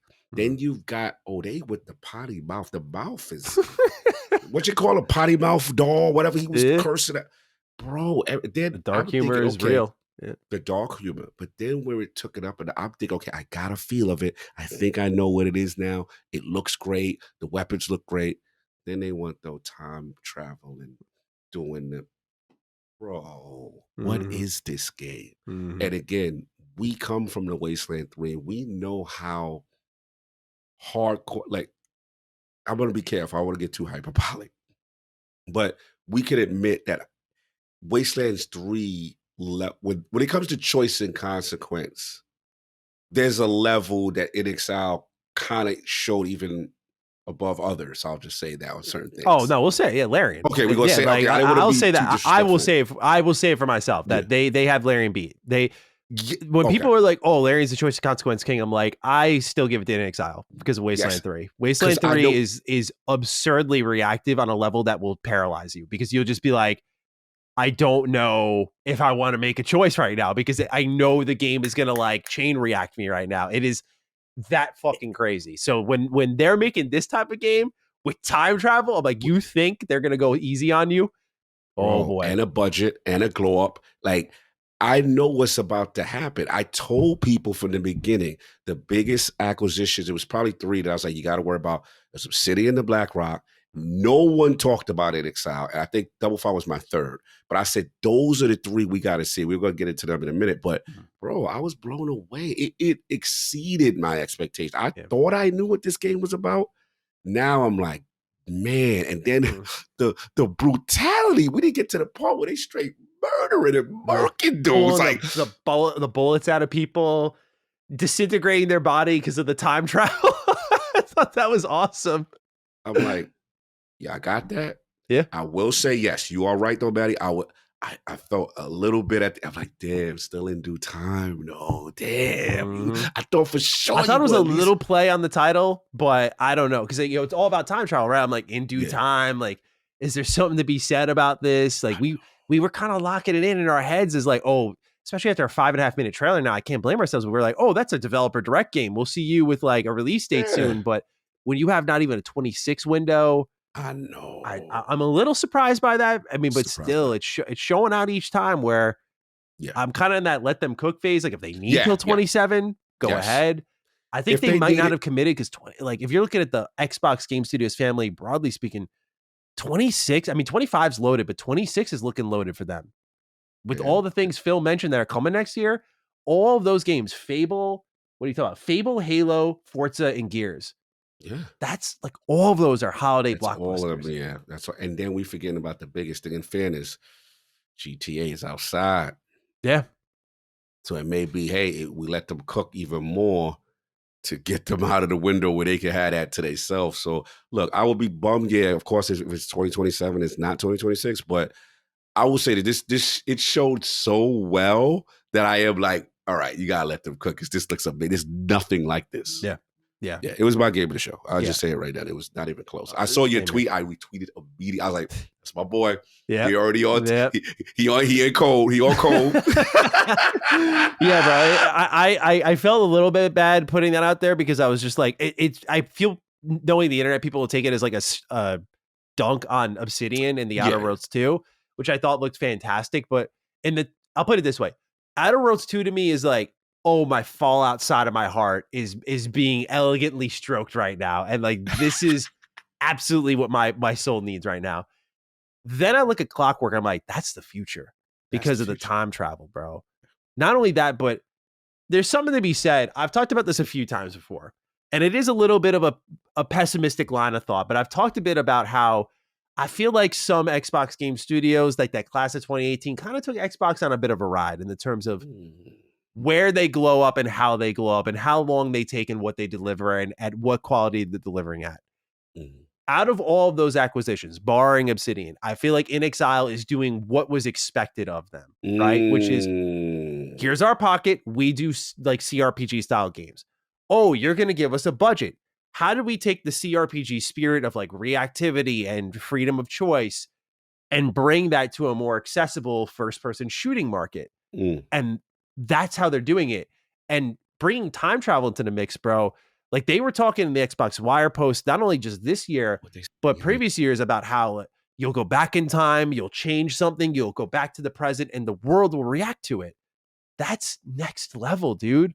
That's like dream levels of choice and consequence where they said it's about the visuals of the world. So they show in the trailer, right? You see like that statue change 4 or 5 different times, and the plaza around it's like decrepit, and then it's like very elegant, and it's like it's all these different classes of like, it's unbelievable. And I'm just looking at it going, oh, like this is different, because choice and consequence is usually character based, but this is going for character based as you watch a guy beat someone over the head with a statue, but then the world around you, it's not just like characters and where they're placed, but like visually, like, oh, okay, this world, this city is now like upper class because of the choices I made. That again, that is game changing. That's the differentiator for me, is like, one is something I know and I love, and it looks like it's bringing it back in line with something that I've missed for a while. The other is like, oh, if you nail this, like this is going to sound hyperbolic, but name a game that's doing this, where I feel like if you nail this, this changes RPGs. Like it is that kind of game. It's not like even Fable, where there's a level of like comfort in, are you going to give me next gen of what I know? No one's doing what they're doing. So that's why I look at Clockwork Revolution with like such like adoration, because I'm thinking they're doing something different, and they're doing what I hoped when Xbox bought all of these teams, that they're not fucking twiddling their thumbs and spinning their wheels for like 8 years, and they're like, here's a 5-hour game, guys. It's like, if I'm Xbox, I'd be like, what the fuck is this? I'm sorry, I got to get into the dirty area a little bit. Like if I'm Xbox and I'm looking at all my new children and I see Clockwork show up, I'm like, the prodigy has arrived.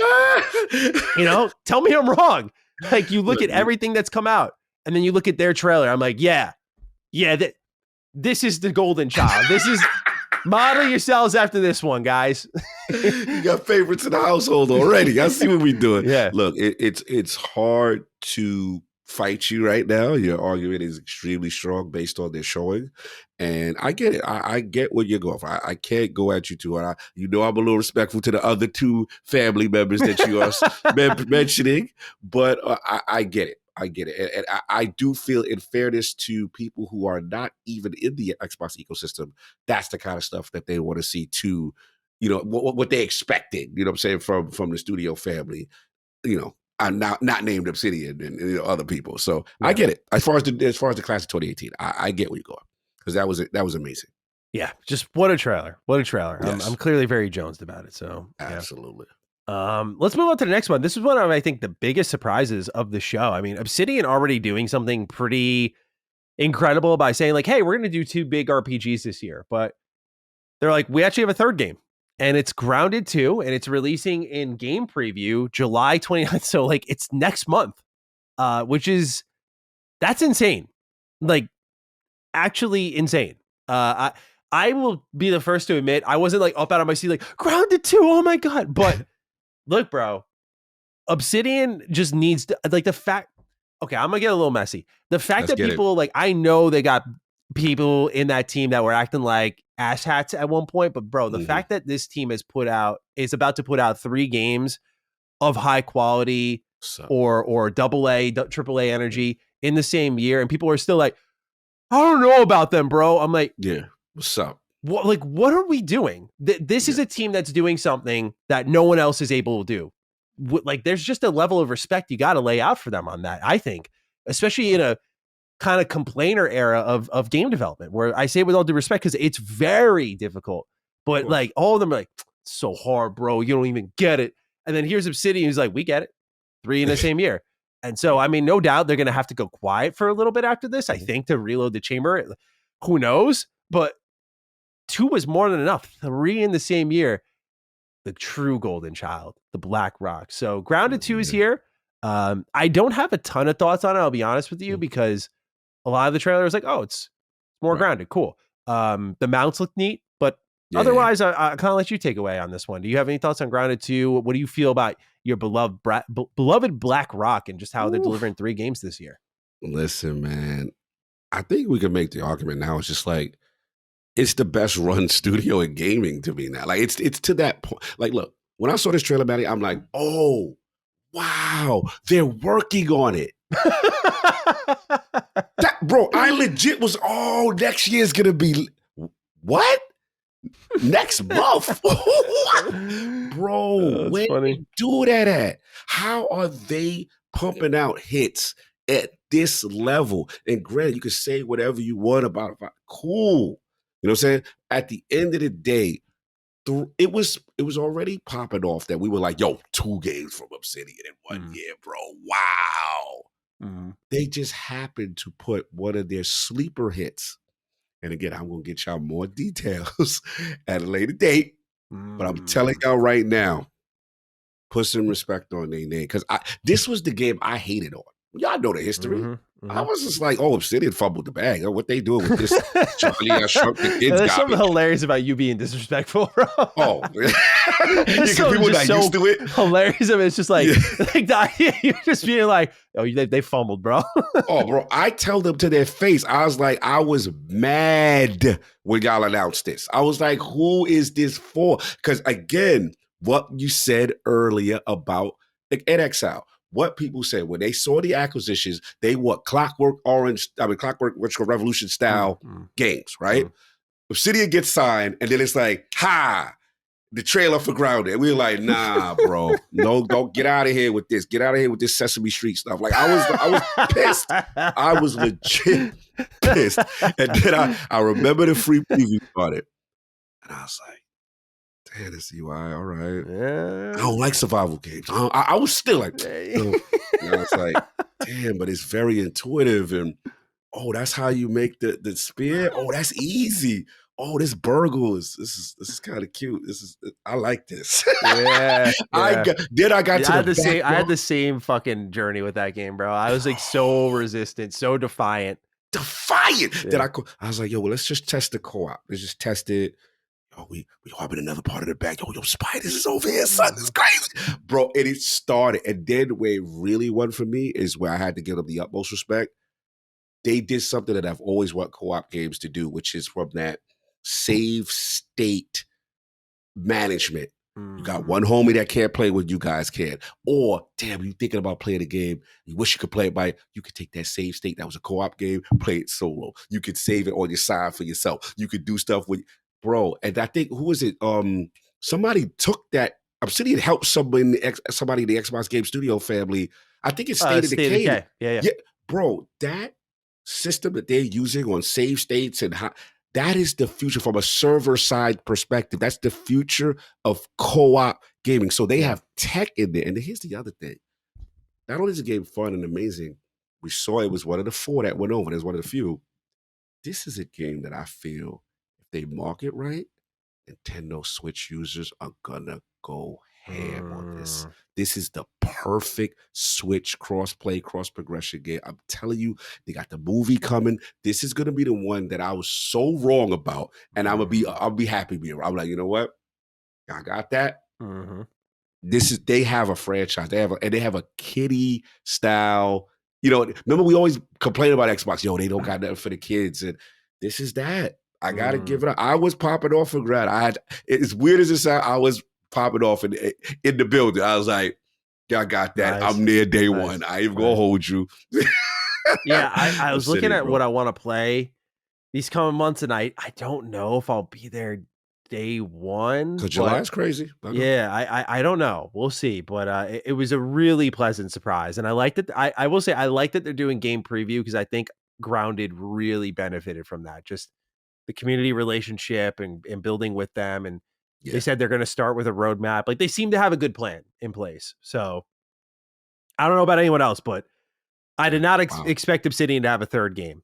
I just did not. And so very just impressed. Like it may not be the announcement for me, but I'm like, all right, y'all are going to have, everyone's going to be empty handed by the end of this year outside of the ground team. I'm like, what are you guys going to work on? Bro, Josh Sawyer, you're up. Yeah, come on, bro. Wow. Come on, bro. Very impressed. All right. Well, next game, Chronos, the New Dawn. We've seen this a few times before. Shows up. Now we have a release window. It's fall this year. We knew it was coming sometime this year. It's been narrowed down to fall this year. This is, Bloober Team finally checked off a dream game for themselves. They always wanted to work on Silent Hill. That was the reason their studio was formed, is they were inspired by Silent Hill. They did an amazing job with Silent Hill 2. It made a arguably better version than the original game, beyond the gameplay, just even the story and how they enhanced it.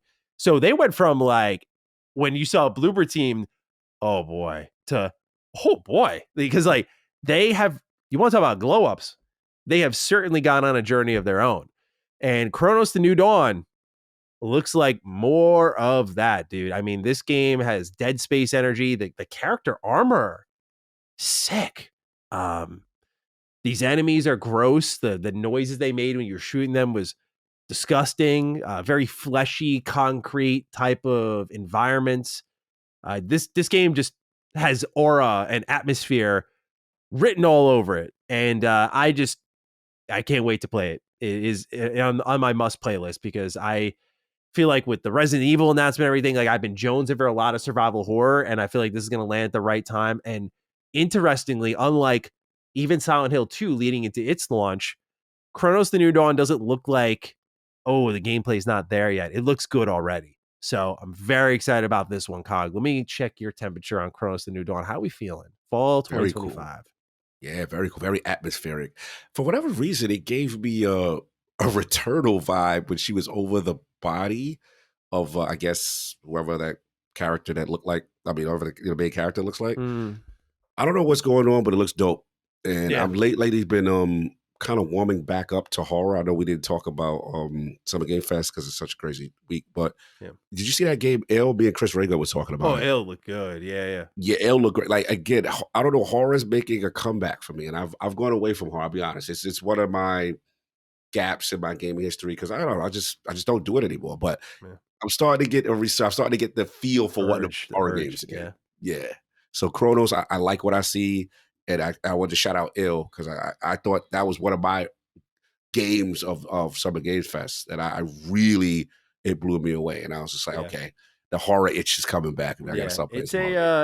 It's such a great genre right now because you have like zero bad options, really. Like from indie to AAA, like you have so many good choices available to you. Like there's Crow Country on the indie level. There's Resident Evil on the AAA level. You got Silent Hill 2 on the AAA level. Like you literally... You have to try to make a bad choice to find a survival horror game that's not good nowadays. And it's so funny because you remember the early 2010s, it was like, oh, horror's dead. Like, like the horror games are dead. YouTubers killed it. Like, just such a different ball game now, man. But it's awesome to see. And this game looks fantastic. One last point. Remember, we used to have Miles Dompierre and kill Blooper Team. Remember, like during he must feel very vindicated. Oh, he's popping off. I spoke to Miles. Yeah, Miles is popping. Is he at the event?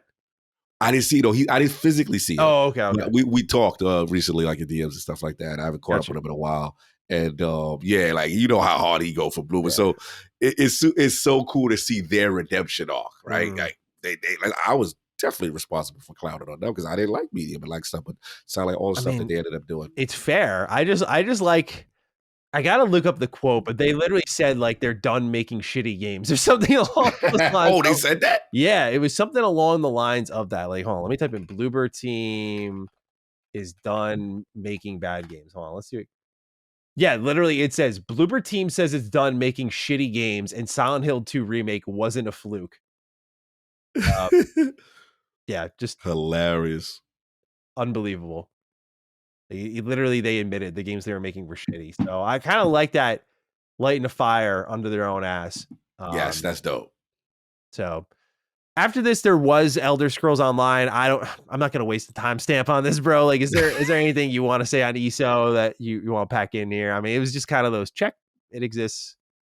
So exactly. We know you're gonna be here. Yeah. Here you go. You and Sea of Thieves. We know to cue up the music. Yeah. Absolutely. Good pee break games if you know they're not for you. Aphelion, though, is the next actual game announcement. This is coming to Game Pass day one. I feel like you can add Dontnod to that list of like, yep, they'll be there. Dontnod's at like every Xbox showcase. Like Jusant was there. Aphelion's been there. Banishers was there one year. Like someone in the building at Xbox fucking loves Dontnod. And I will just be very honest and say, I don't get it. As someone who loves Vampire, which I just raved about earlier, and someone who loves the first Life is Strange, this is one of the most one-hit wonder kind of studios out there. Right? They're kind of like the current Bloober Team in my eyes. I'm like, y'all haven't earned it in my eyes to be like this often on this stage, bro. But here comes another brand new IP that's all like vibes and atmosphere.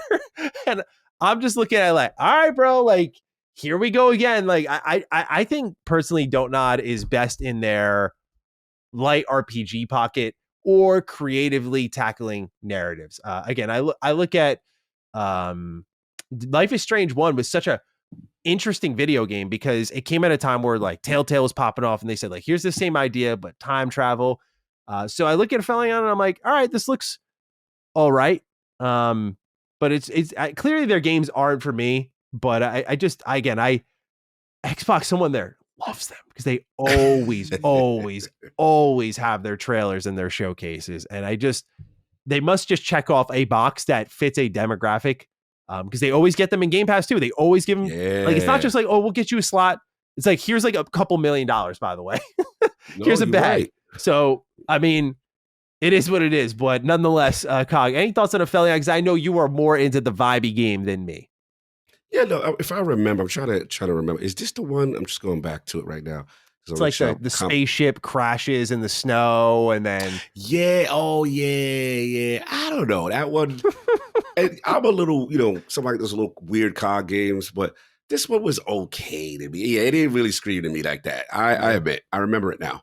It was the chick, right? She had the space helmet. Yeah. I remember it now. I was like, it's okay. It wasn't nothing too atmospheric that I would go crazy for. Yeah. So to your point, the only thing it's got to be, Maddie, maybe their engagement is more than we think. Because I agree, they always get a bag. I'm like, are these games doing well? Like, it's always their more indie style games. Like Banishers didn't get a bag, but Jusant did, and this did. So I'm just thinking some greasing of palms is happening behind the scenes, like, because again, I only know one person in my life who like plays all Don't Nod games. And I'm not saying this like I'm rallying for them to like shut down or something. I'm just saying I don't know many people who like play their games. So I'm like, somehow they're staying in business despite layoffs and everything. And I think it's the Game Pass bag at times. I'm just like, well, maybe you covered the dev fees and everything's raw profit afterward. I don't know. Could be. Maybe they're profitable. Obviously we had Alex Hutchinson on in the realm, and he educated us on the different types of Game Pass deals, stuff that we didn't know. He had like a prototype deal. We never heard of that. Oh, like prototype funding. Yeah. Yeah. I was like, what's this? So again, maybe the structure that's going on with Donut, it just worked for them and they were able to keep churning these things out, or they're more profitable than we think. Look, normally this type of game, space, crash landing, I normally would be into, but for whatever reason, this one didn't capture me all the way, and she just sliding around and jumping around. I didn't know what else was going on, so it's okay. But yeah, to your point, clearly Xbox likes this relationship. Mm-hmm. Indeed. Next up, I thought this one looked pretty cool, man. There are no ghosts at the Grand. This is coming 2026. It's in Game Pass. It starts off as what I thought was going to be like, oh, another house flipper game or another kind of power wash sim style game. But then you see you're restoring parts of this hotel, and then they go, oh, you use these power tools to restore the town. And I go, okay, like this is the vibey game I can get into, because it's just arduous work that I'd hate to do in my real house, but I'd love to do with a controller in my hand. Okay, I could get down with that. But then they start to weave in like narrative and cutscenes, and then you start shooting books out of your vacuum and jumping on them and platforming at the same time as doing all of this stuff that restores the town over time in this little hub area. And it just seemed very unique. Like, this is the type of indie thing I can get down with. There's 2 indie games in this showcase. Well, I should say 3, one of which I didn't play the first entry for, that I know you'll have thoughts on, but this is one of those where I looked at it and went like, oh, that's different. Like, this is a good type of different. I like this. So very interested in There Are No Ghosts of the Ground. Also like the name, just original, very much not like the sword and the blade. Just like, so I appreciate the originality. It sounds like a good movie, but mixing in that kind of sim-like gameplay with narrative, I thought was a cool touch. So I'm excited about this one. What'd you think of it? I thought graphically it was way more impressive than I thought. I was like, because at first I was like, all right, it's a little hokey. I did not like the hokiness with the singing at first. I thought it was I forgot about that. Kind of wiped that part out of my brain. Yeah, you're right. Yeah, at first I was like, what are we doing? Whoever this is fumbling the bag. Van at the Park energy. Yeah, Van at the Park. But it was just like, I felt like I was at a musical at first. Yeah. You go to a musical and I get this old character singing, and I wasn't there at first. But then as it went on, I'm like, okay, the engine looks good. They're doing a lot of unique stuff. He's spray painting wall, he's moving things around, he's putting books. So I was just like, okay, you are doing something no one else is doing. So I at least got to hear you out. Still, bring the hokiness down a little bit, but you have my attention. So I want to give them a chance. And I did feel great. It looked good, though. It did look good. So, yeah, that's where I'm at with it. Agreed. After this, kind of another what I'd call tweener announcement for us, in that there was a Age of Empires mythology retold expansion, Heavenly Spirits, fall 2025. So, Cog, be able to skirt around this one if you got any thoughts? We can move on. You know what I'm saying? We know what's going on. Yeah, this is what we call time fillers, right? It's like, a little expansion. Salute to that audience. Yes, absolutely. We know it's much bigger than we give it credit for, so no disrespect to the Age of fans, just... You're going to get we're self-aware. You're not going to get incredible commentary from us on this game. Exactly. So then we move on to a game from a Korean development team, Mudang Two Hearts, a third-person shooter. It's coming 2026. It kind of, I described it in my video. I haven't read the comments yet, so I don't know if anyone agreed with it or not, or had the same thoughts, but it reminded me of like the worst era of Resident Evil. Like I got RE6 energy. I got RE Operation Raccoon City energy from it. And that's not to say it'll be that bad, but like the gameplay and the movement and the environments and the way the camera worked, I was kind of looking at it all going, this reminds me of that era. Now, that's not, again, the worst thing in the world, because RE6 gameplay is really fun. Like it is not Resident Evil proper, and that's why most people don't like it. But if you just separate the name and just look at it, like the gameplay, the movement, and the melee system, like you play Mercenaries in that game, it's cracked, dude. It's awesome. So I mean, it's not a negative, so to say, but it was very different from a Korean team, which has me interested. But I was looking at it sort of a little skeptically. I was like, all right, well, we'll see what you got going on, but definitely a different announcement from a Korean team. So points for originality here. What did you think of Mudang Two Hearts? It looked decent. Yeah, it's funny. It felt like a throwback game. Mm-hmm. Even though it was modern, it felt like, what is something I'd play, I don't know, the 360 or so. I don't know. It felt old. It felt an older take on something. Mm-hmm. And I did like what I see, though. I thought it was cool. I was very intrigued by it. Just waiting for it to come back. I just want to see if there's anything I missed in reference to it. Again, rewatching a lot of this stuff in real time after they one time. defined it as a military stealth game, by the way. Interesting. Military stealth game. No Game Pass deal, just to be clear. No Game Pass deal, just third party. Who's the dev? Winner? EVR Studio. EVR. Developed and published by them. So they're self-publishing this. Like the character designs off top. I thought those were pretty cool. No, this got my attention. It looked decent. It just, I remember now. Yeah. No, it looked cool. It looked cool. It's based on a webtoon titled Mudang, set in a unified Korea sometime in the near future. So a little more gritty, a little more realistic. Again, very different, but I don't know, bro. I really, what I think it is? I blame Crossfire X. When I see these military shooters pop up at the Xbox showcase that are not of like a prominent studio, there is that level of, oh boy. All right. Yeah. You try to hustle an archetype of a game, and do you actually nail the game kind of energy? Mm-hmm. Yeah, we'll see. But so far, so good for what I see. We'll see if they actually execute. Time will tell. This one's all you, sir. Planet of Lana 2. So the first one comes to Game Pass. I know you loved it. Planet of Lana gets itself a sequel, which, again, I want to get your thoughts on because I don't know if there was anything in the story that kind of gave you that vibe, but it's coming next year. Again, day one Game Pass. So your thoughts, sir, on Planet of Lana 2. Game looks beautiful. Bro, I didn't see this coming. I will be real with you. The crowd was quiet, and I'm in there popping it off. That's what I'm talking about. Oh, y'all slept. Yeah, bro, like, I love Planet of Lana. Like, but I told you, atmospheric, weird, doesn't hold your hand. And then it had heart. It had, this story is beautiful. I got Ori energy watching this trailer. Yes, bro. And the little cat-like creature that your companion, I think it's called Mui, M-U-I. Bro, there's some tearjerkers towards it. Like, you get attached to this thing.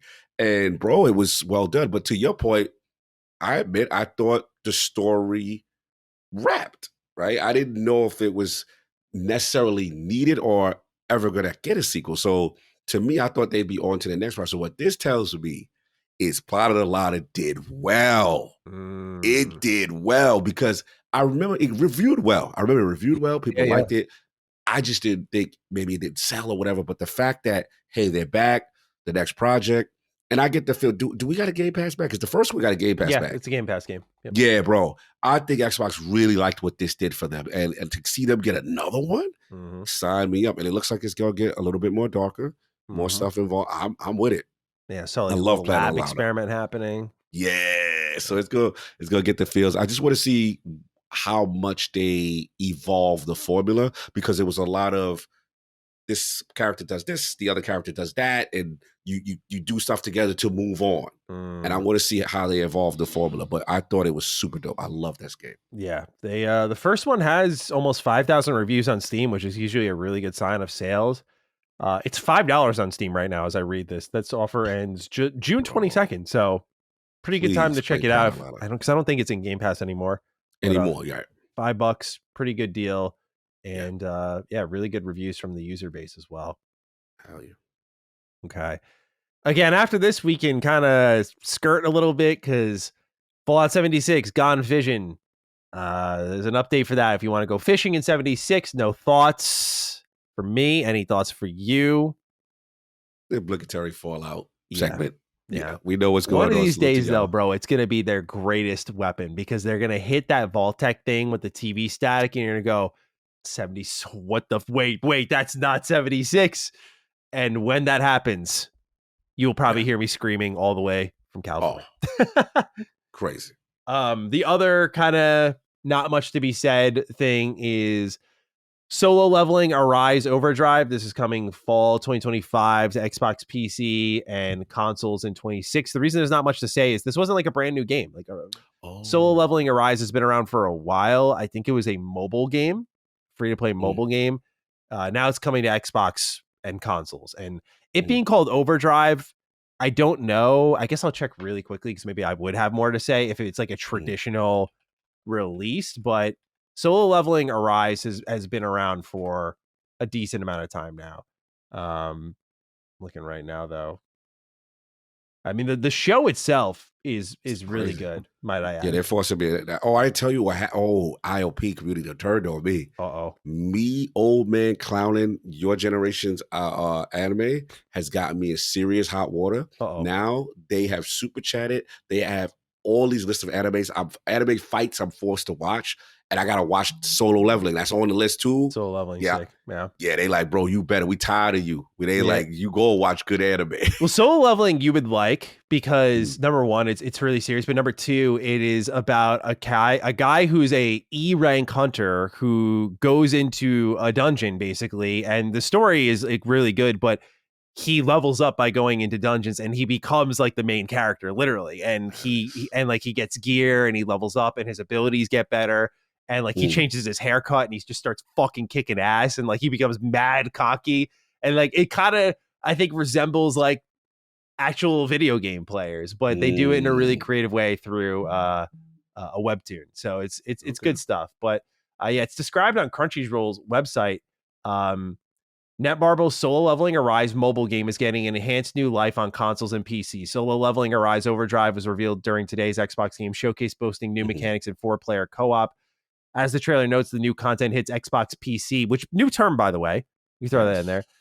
First in the fall 2025 with Xbox Series X and S and Xbox Cloud releases sometime in 26. No other platforms have been announced at this time of writing. So Xbox getting Solo Leveling Arise Overdrive is a little bit interesting for sure. I was actually surprised by it. Yeah, in the terms of the games itself, though, it's a good game. It's just like it's free to play. Like if this was a premium product, I'd be way more vocal about like what they got this, but there's another licensed IP that got a game in this show that was like really, and I'll talk about that. I think you know which one I'm talking about. I think I know what you're talking about. Next up though is not that. Animo shows up. This is 2026, and I can tell by the look on your face. I don't blame you for getting this because yeah, bro, I had the same like, yo, what the? I was texting Locke during this because Locke was giving me his live reactions as he was going along, and he just went quiet during this segment, bro. Like his DMs died. I got nothing from him. I was like, this guy is probably jumping out his window right now. Like this is even for me and my taste. Like this is an unbelievable video game that I can't even describe. This is a fever dream game. Animo's coming 2026, and Kyle, I want to get your thoughts as I look up the official description for this game because I don't know what it is. Let's go. Let's see here. Xbox Wire. There is no wire post. I have Anima. Okay. Animo. Where is this thing, man? Like someone give me something. Come on now. Animo Bible verse trading card game. That's not what I'm looking for. Bro, this thing doesn't even have like a store listing or something. Christian card trading game so for it looks kids. Like it's are you serious? Oh, that's something else that's coming up. This is for something else. No, and this Animo game, I'm looking at the Switch website, is do I have the wrong name? This is a $1. It's called by Paw Print Studio, seems to be the name. So try looking for that. So PAW, like a dog's paw Print Studio. Maybe it comes up that way. Okay, hold up.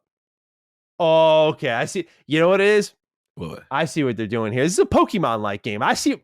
Dude, they're trying to get the Power World bag again. The Power World bag. All right, so I'm going to read, because again, I really don't trust my ability to describe this. Yeah. Without sounding like an asshole.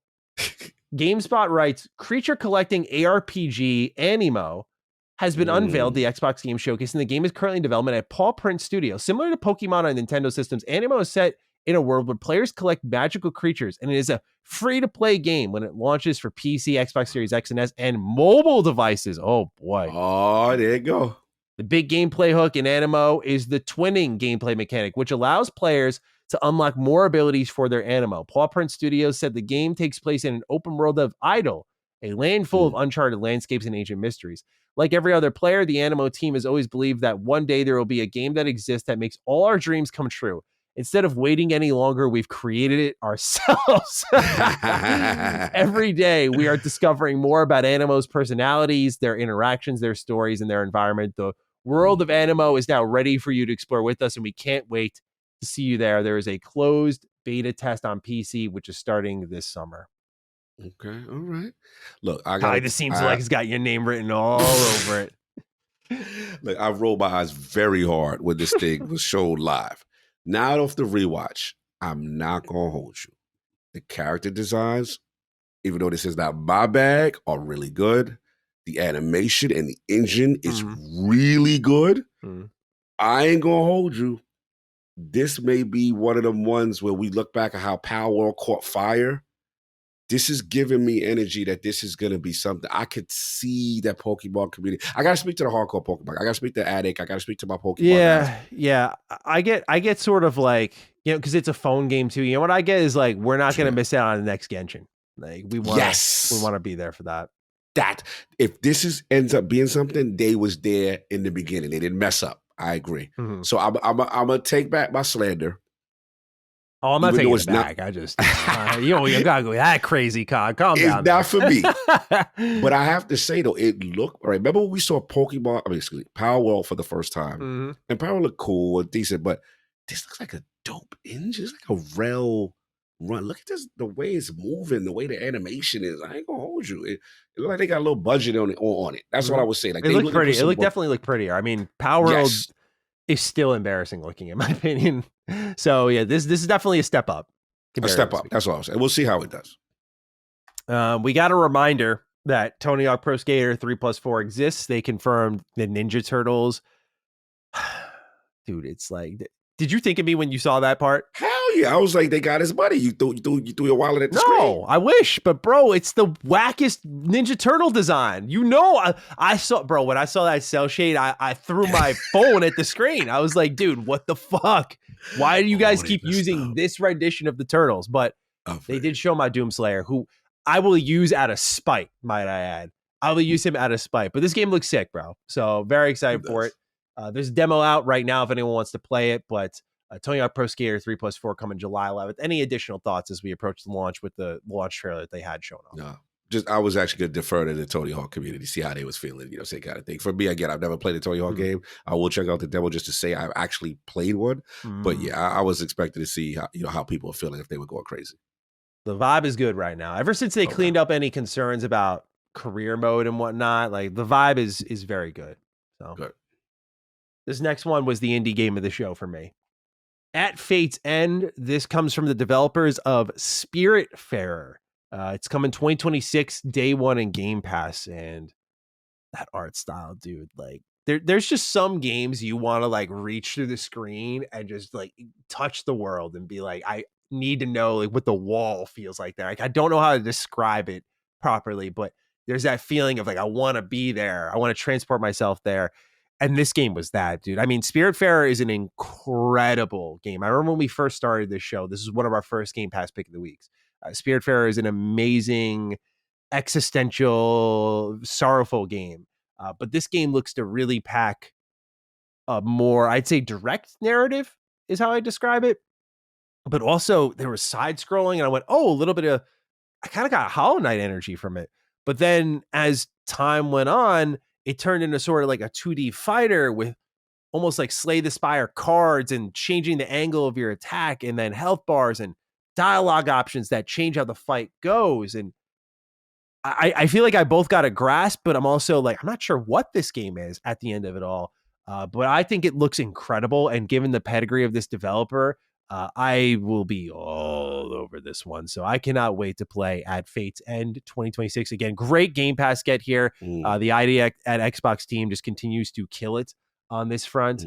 But any thoughts, sir, on this one? I was just like, I don't know what's going on. It looks cool.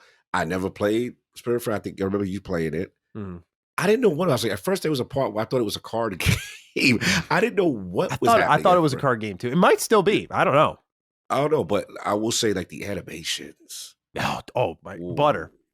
Oh yeah, some cartoon type stuff going on here. It's like cartoons slapped on the screen going at each other. I was like, yeah, this looks really good. So yeah, main character looks really cool. Just yes, absolutely, very very cool art style. Agreed. So cannot wait for that one. I'm going to timestamp this one just because maybe we have thoughts. It is a prominent Xbox franchise. It is Gears of War. It is our first true look at Gears of War Reloaded. This trailer irked me, but I don't want to sour the mood here. So Cog, would you like to take over as someone who laid hands on it, but also any thoughts on the trailer when you saw it? Again, look, you see Marcus Phoenix. I'm gonna feel away as a diehard 360 and Gears, guy for the jump. But yeah, it didn't have the effect in the building that everybody was like, people were like, okay, all right, cool. But then as it went on, it's kind of like, this is for someone else. You know what I'm saying? So again, not that people were disgusted, they were mad, but it was just like, yo, Xbox faithful, we've seen this before. We've had an Ultimate, right? Gears Ultimate. It wasn't nothing new. Yeah, so it's like, all right, cool. We see what's going on. Oh, I will say this though. I take one thing back. What I realized, or why this had to happen, the running joke for me internally is that Gears, as great as it is, the multiplayer. Again, respectfully, there's people who love it, and I know they always come at me, Cog, you disrespectful. There's people that I get it, but like. This showed me like, yo, we are really let's say investing, but we are hype to get the multiplayer, play cross-play, like they were pumping that part. So I said, okay, they also want to get that multiplayer back end on that PlayStation and see if that revives something. Because I think that's the only Achilles heel on Gears, that multiplayer community doesn't last long. It doesn't stay around, doesn't have those legs that they want. And I've seen them promoting that a little differently. And I'm curious to see how that lasts. But other than that, this is just a commercial for 2 other platform holders, as far as I'm concerned. Yeah, absolutely. So, I mean, you make a good point about the crossplay. That is something that it's one thing for them to use like words and say like, oh, ROG Ally and whatnot, but it's another thing to put a game to it and just say like, y'all can all play together now. Like Xbox fans, you could join in with the PlayStation fans and smush them because they'll have no clue what they're doing. And so it'll be like a new form of Christmas noobs. Like we're gonna have to come up with a new term for that. For the PlayStation fans that get the shit kicked out of them in fucking Xbox multiplayer games. Like when they get Halo, they'll be like, oh, it's this thing that's been around since the early 2000s. Some fucking like 40-year-old who's been playing Halo 2 since he was in college. You already know. Kick the living crap out of them, bro. They could get their console well off there. All the retribution they want. Now we get into the peak, or so I thought. Persona 4 Remake is real. It's called Persona 4 Revival. And to my surprise, by the way, it does get a Game Pass bag. I thought that given Persona 4's popularity and how much money Sega has made off this game with the amount of spin-offs it got, but also like when they ported 4 over to from Vita to just PC alone. It sold millions of copies. So I thought, oh, this is going to be the one that they sell. Like this and Persona 6 are going to be the ones that they just sell straight up. It gets a Game Pass bag though. But much to the dismay of the Persona community, you see some environmental fly-throughs. It's just Inaba, and then you see Yu Narukami jogging through, and the trailer ends. Cog, I gotta be real with you. Based on your look, I don't think you got tapped into the community. This was a disappointment. This was they're going in on this. Vibe was that's it. Because you got to remember, right? When Persona 3, do you remember the Persona 3 Reload reveal? Yes, yeah, people. Yeah. Oh, like that was a great trailer. It had everything from the menus to the characters to the social link to the combat upgrades. Like that was ready to go. Announcement gave me like maybe late next year energy. Like it felt far away, dude. The environments were empty. And honestly, if I'm really on my hater wave right now, visually didn't even look. It didn't look that much of a glow up. In my opinion, I'm still excited because of the gameplay buffs, but this felt like, given the, have you been tracking all the leaks surrounding this game? A lot of voice actors and actresses have been coming out. Did you track any of that? No. Tell me what's going on. I don't know. So basically every prominent voice that was part of Persona 4, like Yuri Lowenthal, Aaron Fitzgerald, Amanda Wynn Lee, like the voices of the main cast. That's like Yosuke, that's Chie, that's Yukiko. All of them, before this game's officially revealed, are like, I'm not part of the Persona 4 remake. I don't know what happened behind the scenes, but the vibe I'm getting is like some type of disagreement has happened, and this felt very forced in the terms of an announcement. Because the energy I got pre all of this was like, yeah, they're going to do 4 remake. It's going to be just like 3 remake. And given that the 3 remake came along pretty quickly, 4 should come along maybe even quicker with all those pieces built. But I mean, bro, it did not look right at all. Where the vibe I got was like, okay, we got voice actors are leaking our own project. Like they kind of, again, I don't want to assume too much because I really don't know what happened there, but it really felt like the voice talent sucked the energy out of this announcement completely. And I don't know what happened, but at the end of the day, from my point of view, I'm like, this looks a little fucked up. Like that was the vibe I got. Now I could be wrong. The voice actors and actresses could have been done dirty here. I don't believe in get back energy, like spite and all that stuff, if that's what is happening here. But I look at guys like Yuri Lowenthal, I'm like, no way he's doing this type of shit, bro. This is like a consummate professional. Is my favorite actor in the industry. I'm like, there's no fucking way he's out here like, yeah, guys, it's fucking real. Like, can you imagine how many projects this guy gets like potentially cast in that he knows about? Like, why would he spite this one? So I don't know what's happening there, but that's the read I got, because this just did not feel ready for the announcement. It was just confirmation it exists, which we already knew. So I don't know, bro. I think you're onto something, because I remember telling you, this is my first time now watching it back and talking to you in real time, seeing it while you're talking. Bro, this was like super like quick and out of here. Like, and then you mentioned Baron. Is stuff supposed to be missing? Like you said, the town they're just running through. So the town itself looks all right. It's more so when you're running through like that street he's running down. Yeah, he's running. Yeah, I'm looking. So normally on that street, there's like characters that are waiting around, hanging in and outside of buildings. Like these are the social link characters. These are like, shopkeepers and all that stuff. They're normally hanging around. And like not even they were there, bro. So even like the little things that you think would simulate, because clearly, again, the game's not that far along. So the little things, like if they couldn't show combat, sure, but they didn't even have the NPCs on the map that are in these spots. It's just you jogging from the Fox Shrine down the main street, and they showed fly-throughs. They didn't even show the school. Or I'm sorry, they did show the classroom, but they didn't show the actual like hallways or any of the characters. Like these were all empty environments that looked good, but like none of the characters were ready, and none of the menus, which define Persona as well. None of the music remixes, nothing. And it just felt like okay. In my video, I kind of described it as like, this isn't the real one. Like I'm not even taking. I'm like, this ain't the real one. I'll catch you all in the real or the real announcement. You think it's just like maybe it's a combination of two things where they're too thirsty to show, and maybe Xbox accommodates because it's not gonna say that this is the off year, but we've decided that this is not the blockbuster year. So you're like, yo, do you got something for us? You got something for us? Let's just say, hey, we're doing it to get people hyped up, kind of energy. Good. Good.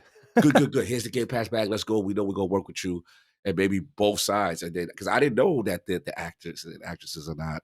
Oh, dude, it's been like a full rebellion over there. It's crazy. But was Ben Starr on this one?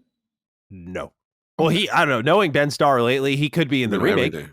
But yeah, it seems like, well, in Persona 3 Reload, they recast the entire original games cast. So a lot of the Persona fans are like, how could they do this to Persona 4? I'm like, I mean, it sucks because Persona 4's cast, I think, is arguably more important to the game's spirit than the 3 cast was. So losing 4's cast is a bigger blow, but also no one should be surprised. No one should be surprised. So I don't remember if this happened for 3, where that entire cast, where it was more of a shock for us, like, oh, they're not coming back.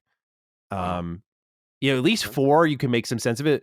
Oh, you have Troy Baker and Laura Bailey and Yuri Lowenthal all in the same game who have to record thousands of lines.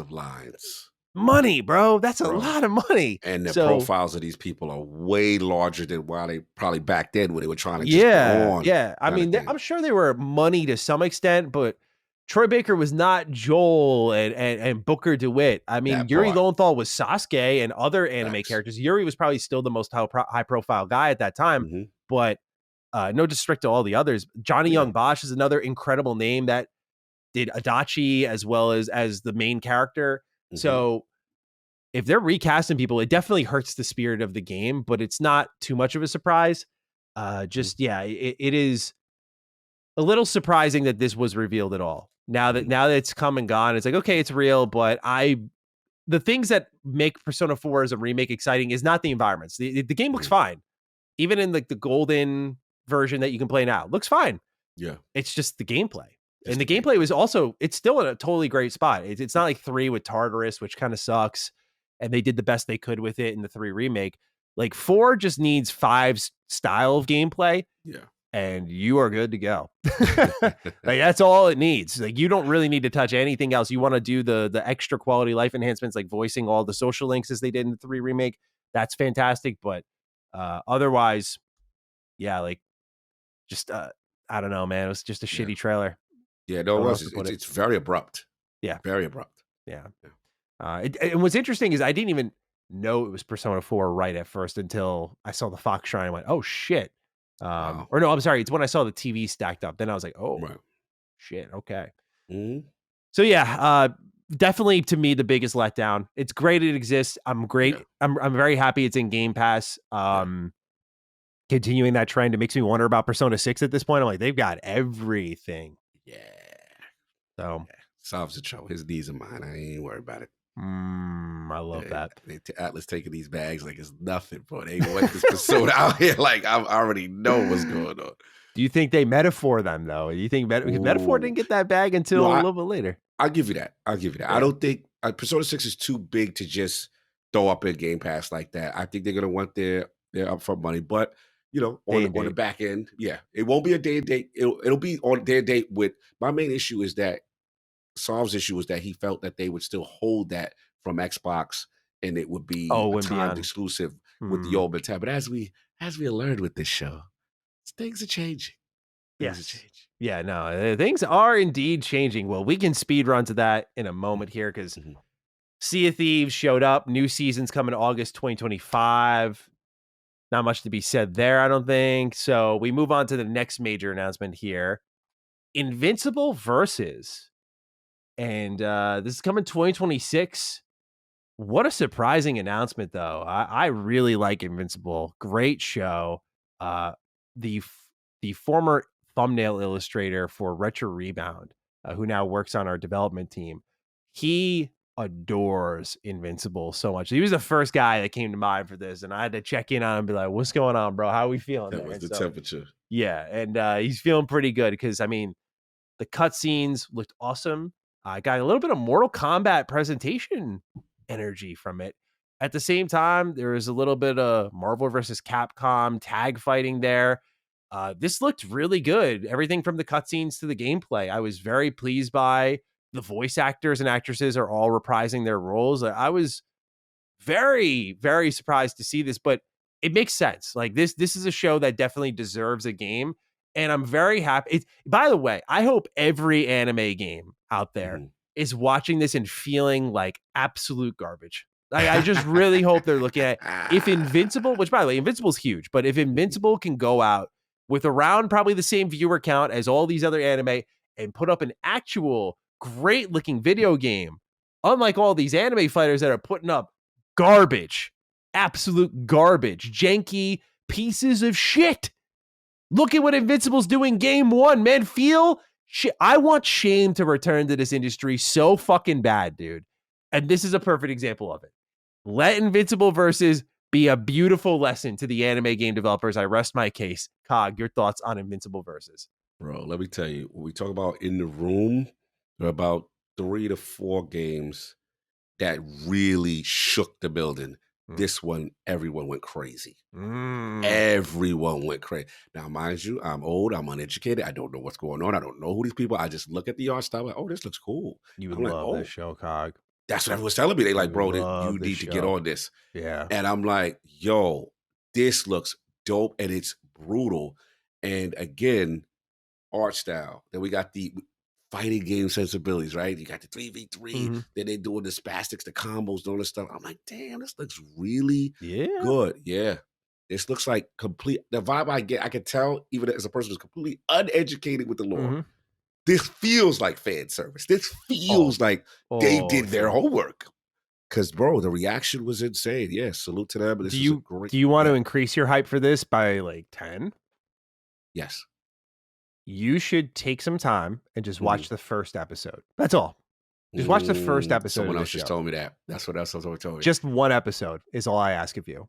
I guarantee you will want to watch more. But that first episode is one of my favorite first episodes of any TV show I've watched. Which I know I'm not, by the way. I know I don't carry much weight with TV shows, maybe movies a little bit more now, but I'm telling you, bro, that is an incredible first episode of a TV show. Someone else told me the same exact thing. And I will It is why that show made so much noise. It's an incredible season, but that first episode, I won't even tell you why. It just you should just watch it, and I think you will look at this trailer again and go, get me in that. Yeah, man. And like I said, I will have more to say on this. I'll have more to say on this. Damn. I will say also finding out who else is involved with this really blew my mind and makes me take this. Are you able to say that or? No. Okay. I was like, I don't know the answer to that. I will just say, what I will say is, fighting game community, you guys are in good hands. And I was very surprised to learn something. I was just like, wow, okay, we will revisit this again. Because now I get it's a merging of both worlds. Legends in the fighting game community or stalwarts. Okay. And now you guys, right, are considered the anime, what's popping. It's a merge happening where we want quality. Yeah. And we're not taking nothing less than quality. That's what I say. So I think this is going to be one of those ones, and I'm super excited. Okay. That's good shit. All right. I'm very excited to learn because I didn't know. It had that vibe to it, though. The way fights were going in the presentation, it looked, you could just tell the level of experience. Yes. So I'm hoping to deliver. Very keen to learn who that is. Art style, too. Jeez. Oh, bro. Yeah, that's true, beautiful animation right there. Yes. All right, Cog. Well, here it is. Let's roll out the red carpet for you. After years of predictions and waiting, it has happened. Final Fantasy has come to Xbox. All of your patience has paid off. 7 Remake Integrate comes to Xbox this winter. 16 available today. I have some thoughts on that shadow drop, by the way. I've heard some things about this shadow drop that I don't know if I'm allowed to say, but I'll just leave it. I'm sorry, I hate to be that guy, but I would just leave it there. But it's like zero business acumen move by Xbox, if it's true, is what I'll say. Okay. But nonetheless, Cog, you have your Final Fantasy games here, 7 Remake, 16. They're on Xbox. How are we feeling? Surreal. Even me at one point was like, bro, if this does not happen. It was getting deep in the show, bro. It was getting deep. That's what it was. The longer it went on, the longer the screws were getting tightened. And I was just like, bro, it just did. The noose was good. And I'm like, I don't see it. So, yeah, bro, it was, I will say this. This is one of the few times in the gaming community where people really rallied for me in such a cool way. People were hitting me up like, how you feel? I went absolutely berserk. I jumped up. I was acting a fool. So, to be clear, you've held off on these games completely? I held, this what happened. 7 remake. I beat it already. I played it on PlayStation, beat it, got my trophies on PS4, because then they did the then they did integrate. And you know how they got to do the trophies. So if you check my thing, you're gonna see like, oh, he didn't play it on PS5. No, I beat it on PS4. And I did the I hosted Summon Sign. Excuse me, Sacred. Oh yeah. I hosted Sacred. It was me, Hogue, and I believe Attic, because Kyle let me host it. It was a Sega Symbols Plus on Final Fantasy VII. The what's her name? Yuffie. Oh yeah, those integrate DLC. The integrate, right? So I did the first. I did integrate. I did all that PS4, whatever. So then 16 drops, and I'm like, damn, I'm one of the few that like 16. It's as far as I understand the sensibilities. The hardcore like Addict, they like, yo, it's different. It's not as hardcore. I get it. There's a lot of cinematic, a lot of player agency taken away on certain things. I get it. But I just talk about as far as tone, and it's on some lords and the dominant, and then I ain't going. It's sick. It's a sick game. Let me tell you why 16 sold me. I was on the fence with it until I played the demo. And Ben Starr's performance in that demo. Good. Bastards. You did what you did to you know who, and how brutal they did what they did. And I said, y'all ending the demo like this? Oh no. That was one of the best demos I played. Yeah, that was really good shit. So I threw my money so fast on that PlayStation Store. I was like, whoa. So then I started it, got in the middle, and then that's when I started to get the rumblings. Cock, it's coming. Nah, it's never. Y'all say that all the time. You teasing me. It's like it's like someone is telling you they gonna go out on a date with you for like a year. You're like, bro, this ain't never gonna happen. You keep blue ballsing me. Like it's like, so it was that energy, and then it's dead, bro. The reason why this one really meant so much, man, bro, I got so disrespected by so many people. Like, this is the first time I ever seen like true nasty comments. This idiot, this PlayStation, Xbox fanboy, like all this really nasty stuff. And I'm like, bro, it's just what I'm hearing. And obviously, you start charting Square's history, right? And we started to see, because remember, we started to find Duke when they were pure mercenaries. Yeah. You get this one. This one doesn't get that one, right? Yeah. Octopath. We see the foolishness. Yeah, we really had like a spreadsheet laid out for their moves. Remember? I think we did an ultimate on them one time or something. I think you're thinking of Sega. That we did Sega correct. with the super game or whatever. True. It was. Good call out. Good call out. But it was just a long line and road. So for me, again, the history with me is also Final Fantasy VII is legit my favorite Final Fantasy, right? And what really pissed me off is I went and I supported Crisis Core. I bought it on Xbox. I'm like, I would have willed this into existence, right? Bro, they ain't bring nothing. They forgot about you real quick. I'm like, damn. So that's what it happened. So anyway, long story short, you start to hear the rumblings, and I'm like, no, it is gonna happen. It's just a matter of, and I did shout out to the Nintendo Switch. Y'all snitched it out. I knew, and people were still laughing at me, man. They were like, bro. I do remember that, yeah. They were like, they got it. You ain't getting, you guys are the laughing stock. It was that kind of energy. But bro, I've never, let me tell you, my pop off in that theater, at that watch party, bro, it was legendary. I was acting the fool. No question. But to see the community hit me up, it was like, yes, Kong, finally, like you on your last leg, you know what I'm saying? Yeah. But the promise came, the prophecy came true. It was emotional to see it. Because look, I love this game. It made no absolute sense for it to miss the platform. And look, more people get to experience it. And again, I didn't expect the Game Pass bag or anything like that. But to see the 16 drop as well, in the search now, you got to tell me what shenanigans, because I'm actually downloading it on my for the Ally. I am not going to be that dude that's just talking. No, you got on it. Play Anywhere is downloaded right now on some weak hotel Wi-Fi, but it'll get there. And I will test it thoroughly on the plane, and then I want to see how the Play Anywhere truly works when I re-download and put it on console and see. I'm gonna put it through its pace. So what are you hearing? What's the street saying? Is some bad stuff going on? No, I honestly I feel like it was mostly quiet. I haven't read much on it because to me, I don't know if my energy matches those out there, but to me, it was sort of when Xbox waved the equivalent of the white flag and was like, yeah, we're not really competing directly. We're going everywhere. We want players and all that stuff. My interest in, and I guess, yeah, just the best way to put it, my vested interest in Final Fantasy coming to the platform in a timely manner sharply declined because I went, okay, well, this still has to happen, but there's no real pressure now because you're not toe-to-toe battling exclusives and taking some away and getting some of your own. It's not like that anymore.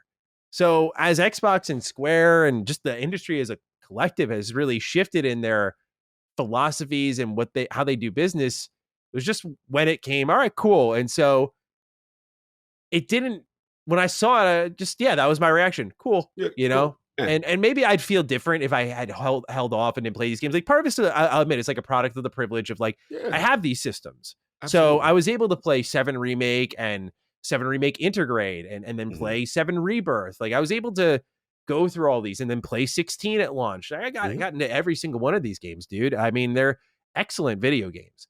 Yeah. So I never really had to wait. The reason I put the pressure on during the show is when Xbox was missing games but trying to compete like a PlayStation or a Nintendo. That's where I went, you guys got to get these ones. So now they have them. It makes them a more complete platform. I'm hoping that with future full entries, that this kind of like what Sega's been doing, they make Xbox the priority too.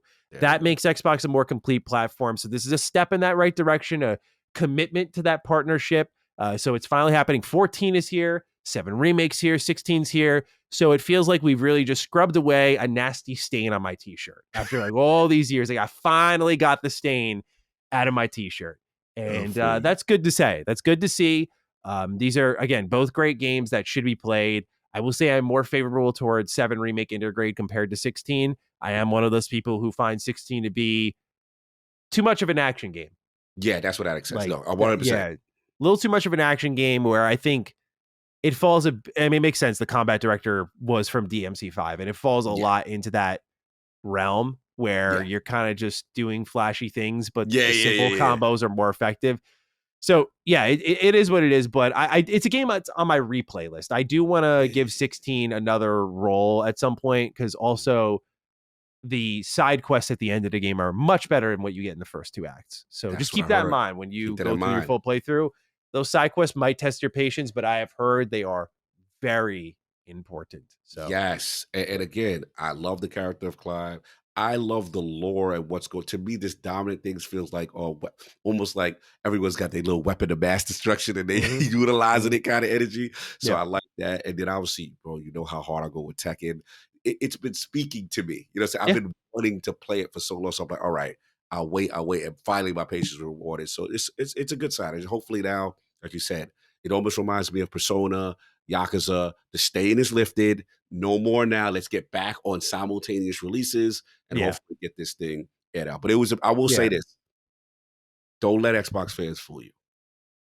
This was the loudest pop in the building. Louder than Clockwork. Really? Yeah, bro. This was so all that showed me is, hey, Xbox fans, I love you. You're the brethren, but I got to come for you. You guys are fronting that it didn't bother you that this wasn't on this platform for this long, because that level of emotionality that y'all had, because I thought it was just for me, because I know how much I love and play this franchise, but there were a lot of people like, we don't really care about it, whatever, it don't come, we got that. No. Y'all was popping bottles. Y'all was acting like the great holiness came down from heaven and blessed you. So it showed me how important the franchise truly was. And hopefully Square gets the numbers they need to see, and this thing could be put to bed. But it was dope, man. And shout out to everybody who tweeted me, sent me cool messages. Some people actually apologized, which was really dope. Oh, wow. Nice. That was rare. Somebody hit me in the DM and said, nope, I owe you that. I've been slandering for a while. I never thought it would happen. We love that humble energy on the internet, you know? And that's it. Accountability is always cool with me, man. That's super dope. Absolutely, dude. No, it's good stuff. And so next up is Rebirth. I imagine they're going to bring that everywhere. And then I think they're kind of setting things up where the final entry might be everywhere day one. We'll see. It'll be nice. But yeah, Final Fantasy VII Remake and 16 are coming to or are already on the platform. We're nearing the end of this show. Technically, we have 2 games left, but then we also have comments from Phil we're going to get into, which talks about 4 different games. But we'll start with Keeper. This is Double Fine's game. Double Fine has finally shown up, right? We've been predicting them every year for a while now. What are you doing after Psychonauts? What's happening? They show up and it's Keeper. It is a game where you're a lighthouse and you're stomping around, and it's kind of 3D platformer, kind of experiential driven. They make weird games, but this might be their weirdest. And after all these years, I don't know quite how to feel, but it looks like we don't have to wait long to find out, because one of the pleasant surprises with Keeper is this year. It's October 17th. So what Double Fine taught me with Psychonauts 2 is don't judge a book by its cover. So the first thing I did with Psychonauts 2 is I was like, this hippy dippy shit, I'm out of here. I don't want to play this.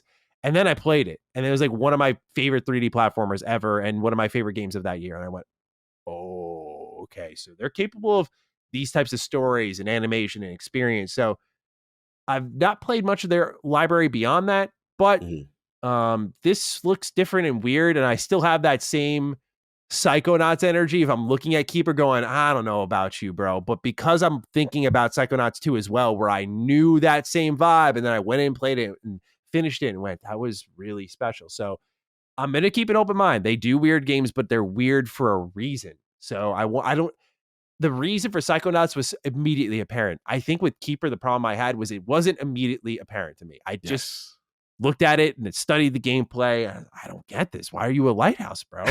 So, that's what I'm saying. Cog, what are your thoughts on this? I feel like you were the one who was demanding that Double Fine come outside, show what they've got. So it's coming this year again, October 17th. What are our thoughts and feelings on this? Bro, first of all, I saw the Double Fine logo and I'm like, okay, we're gonna get it. What is it? And I went to Maddie. I was like, what the hell is this? I ain't go for the what the hell is this energy was in a full effect. Because again, Lighthouse, you're thinking about a normal protagonist, here they go, doing some weird quirky stuff. I'm good. But you nailed it. It's like, for me to disrespect this studio, I am playing myself if I don't play this game and see what's going on. Schaefer and that crew, they make very unique experiences, and they generally are all good. So I'm going to give this a shot. Hopefully it is a grounded situation where I'm completely wrong about something. But I will say this, though. There is a level of flavor to this game and an art style to this game. Outside, if you look outside of just the lighthouse character thing, and you look at what's going on, it looks cool. And it's perspective changing, I've noticed as well, because you have the side to side, you have some other things going on. Yeah. So we're going to see. I don't want to get too crazy here, but I want to play it. Now, the biggest surprise is I did not think this year, though. No, I didn't expect that either. Yeah, that was a little surprising. Smaller game? What are we thinking on length? Like, you'd have to think at least that I mean, visually it looked beautiful. So I'd have to think that this was a primary title for them. Let's read the description here. This is what it says on the store page. It says, from Lee Petty and Double Fine Productions, Keeper is a beautiful and surreal otherworldly adventure and a story without words. On an island in a long-lost sea, a forgotten lighthouse stands dormant in the shadow of a distant mountain peak. As withering tendrils spread and coalesce, it awakens. Taken with a mysterious sense of purpose and joined by a spirit seabird, it embarks upon a heartening tale of unlikely companionship, an odyssey of mystifying metamorphosis, and an unexpected journey toward the center of the island into the realms beyond understanding. So, yeah, I mean, they're pretty open about it. They say here at the Xbox Wire post at the end, we have high hopes that our fans of our games will enjoy this strange, otherworldly tale. What's the genre? What are they saying the genre is? They even got a genre classification for it? Hold on, let me go to the top. I did see something similar to that. A third-person atmospheric adventure. See, that kind of speaks to my And type guess who it doesn't games. speak to? Yeah, I know. Oh, Yeah. experiential. It's one of them artsy fartsy joints. Yeah. Yeah. It's one of them cog artsy fartsy joints. But I will say this, where I'm still a little skeptical. Obviously, this Lighthouse situation is still bothering me a little bit, but willing to give it a shot and see what's going on before I cast complete judgment. Let's read this stretch. It might open some minds. Let's go. When it came time to work on a new project, Lee was keen to start from a place that could not be so simply categorized by its genre, defined by its mechanics, or summarized by its setting. Instead, he wanted to explore the blurring of genres and to create room for something more atmospheric, a space for the player to really live inside and take in the vibes. He wanted to give this game the space to breathe and develop naturally as the team engaged with it.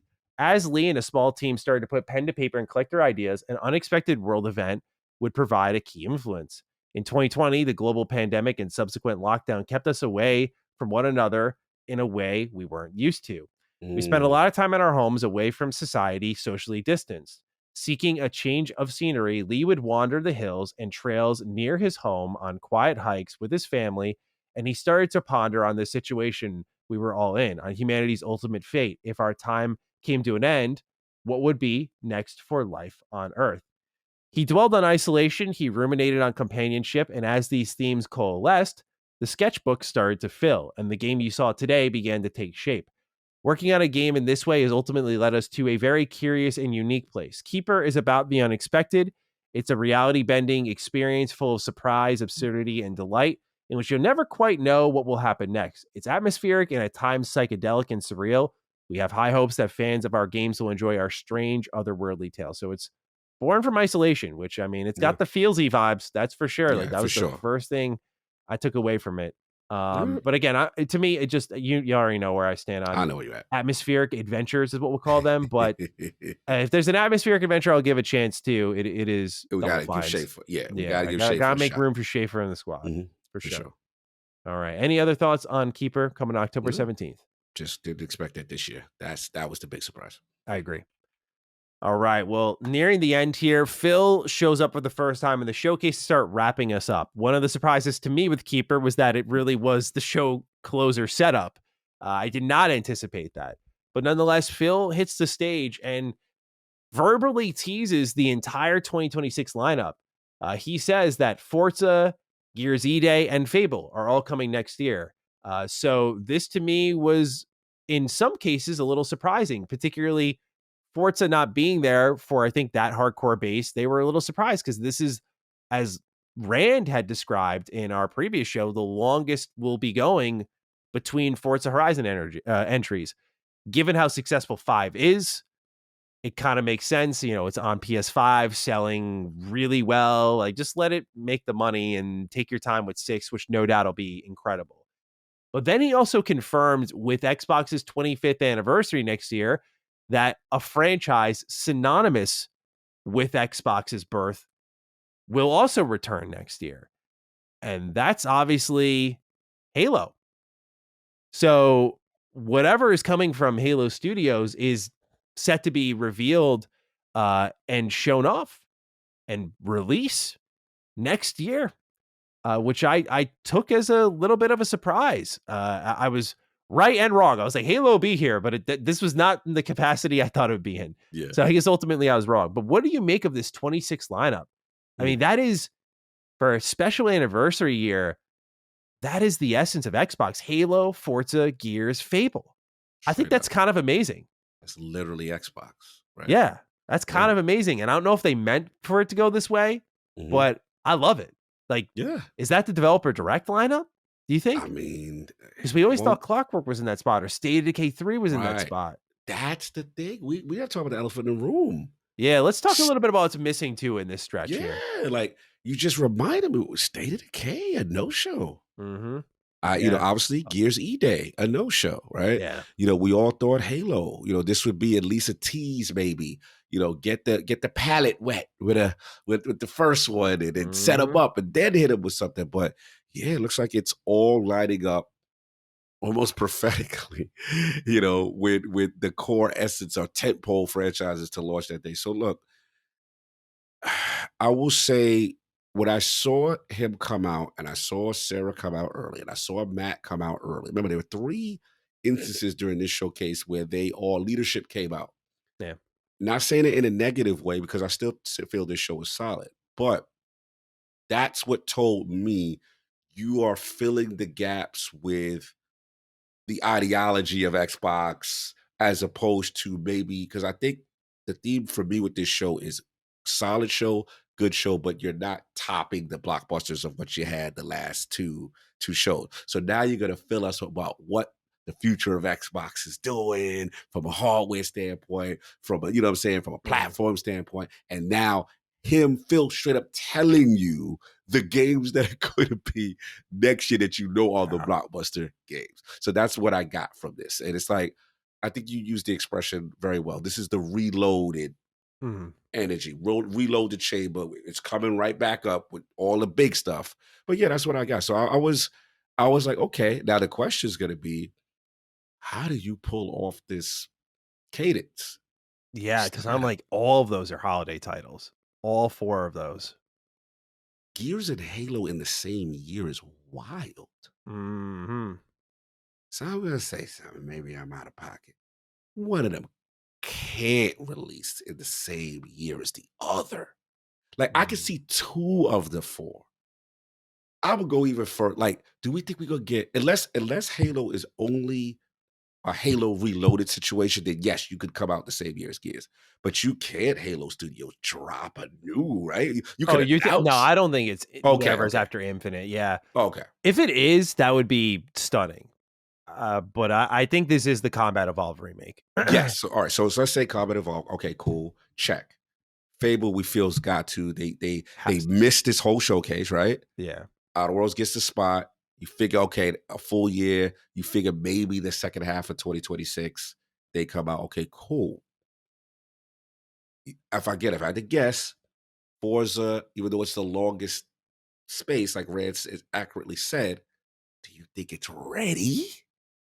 And if it's ready, do we think it drops the same year as a like? There's a lot they got going on. I got to see how they navigate it. This is an interesting abundance of riches. Yeah, 10-point franchises ready at the same time. I don't know how they handle this stuff. We've seen the spring has become a spot where games can sell extremely well. So the 2 out of 4 thing works well, where you can have like one in the front end and one in the back end, right? Yeah, or Xbox is not afraid clearly to, I think you want to, in my head at least, keep Gears and Halo away from each other if you can. Like, if you can opposite end those, that'd be great, because then I don't see a problem with like Gears being surrounded by, say, Forza.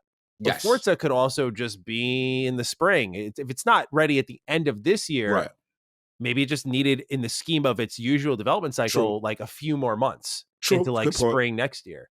Good call out. Because they did release Forza Horizon 5 spring this year. You called, yeah. Good call out. And I forgot about the Duke that we did when they put Forza in fairly close proximity to Infinite.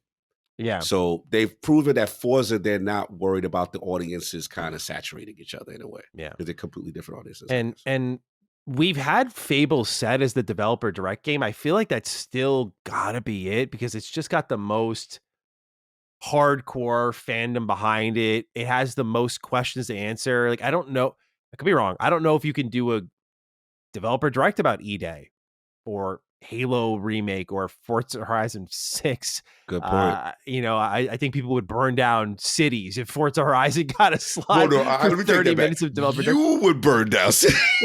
Would you not join me? I like Horizon. You rage harder than me. Like, I rage on Motorsport. You rage on Horizon. You be like, bro, I want to see this joint. Here we go. No. Horizon's earned my respect. But like, I'm just saying, if Forza got a half-hour developer direct, you're telling me you be sitting down like, yeah, let's see what you got. I'm not saying I'm looking forward to a half hour. Yeah. But I wouldn't be as disgusted as you. Horizon's going to get that treatment, bro. Bro, they're the number 2. What is it? Almost not the number 2, but whatever the Circada is. Bro, you see the stats on this game? Well, yeah, clearly, as the show closer told us, Xbox decides what that's going to be based on revenue generated. So Forza Horizon 6 will close next year's show. You know, just lock that in now. I'm talking about they go get a developer direct, man. Oh, you think? Bro, we gonna be flying to England. We gonna be flying to play. We gonna see the doors of playground open. You know how they do. The camera gonna swoop into the studio, Nah. and Matt Brown's not there, but whoever's in They're going charge, to England. It better be for Fable. they gonna stay. They gonna fly in. And they gonna Oh, give you a 2-piece. yeah. Okay, I see what you're at. Yeah, yeah. You know what I'm saying? Yeah, no, you're right. You're right. Yeah, this seems like the right call. I like spaced out on this is the same developer. That makes sense. Yeah, especially after what 2-piece. Obsidian did, right? Yes, they gonna stay right Nah, in there. you're cooking. You're cooking. Yeah. Yeah, so I see that, but it is going to be interesting to see how you, like you said, how they space up the cadence. But yeah, if they can space it, then it makes sense. But you still got State of Decay. Where the hell was State of Decay, Batty? Yeah, that is the most well, actually, I think the more concerning absence to me is Starfield. Oh, I forgot about Starfield. Yeah, there you go. That's the point. I'm just like, where was Starfield? Yeah, there's nothing for Starfield, and I'm thinking, okay, Gamescom question mark. I don't know though, dude. I don't know. They had to announce him now, unless maybe it's a good. Maybe they listen to the Dukes.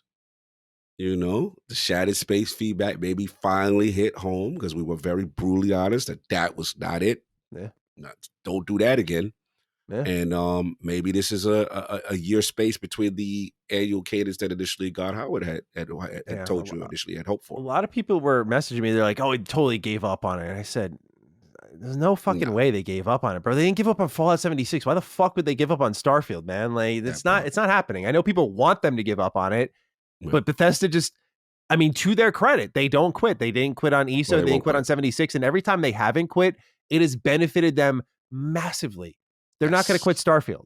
You know, they're not going to quit Starfield unless there is literally a really good reason to, which in my eyes, yeah, Elder Scrolls 6 and Fallout 5 looming, pretty good reason. But until they get that shove, right, I don't think they're leaving Starfield behind. Or also what they may be doing. Remember, now that the strategy is so aggressive, I'll give them a little pass. Now that the strategy is so aggressive, PlayStation Switch, they got to get this port going.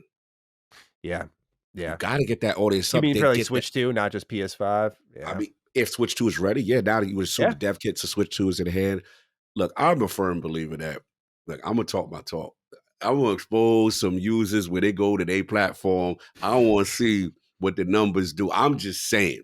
Don't let the numbers be good. Let the numbers be bad on a certain right platform. There in the dirt with you if the sales are sick for Starfield on PS5. Bro, I'm gonna be you disgusting motherfuckers.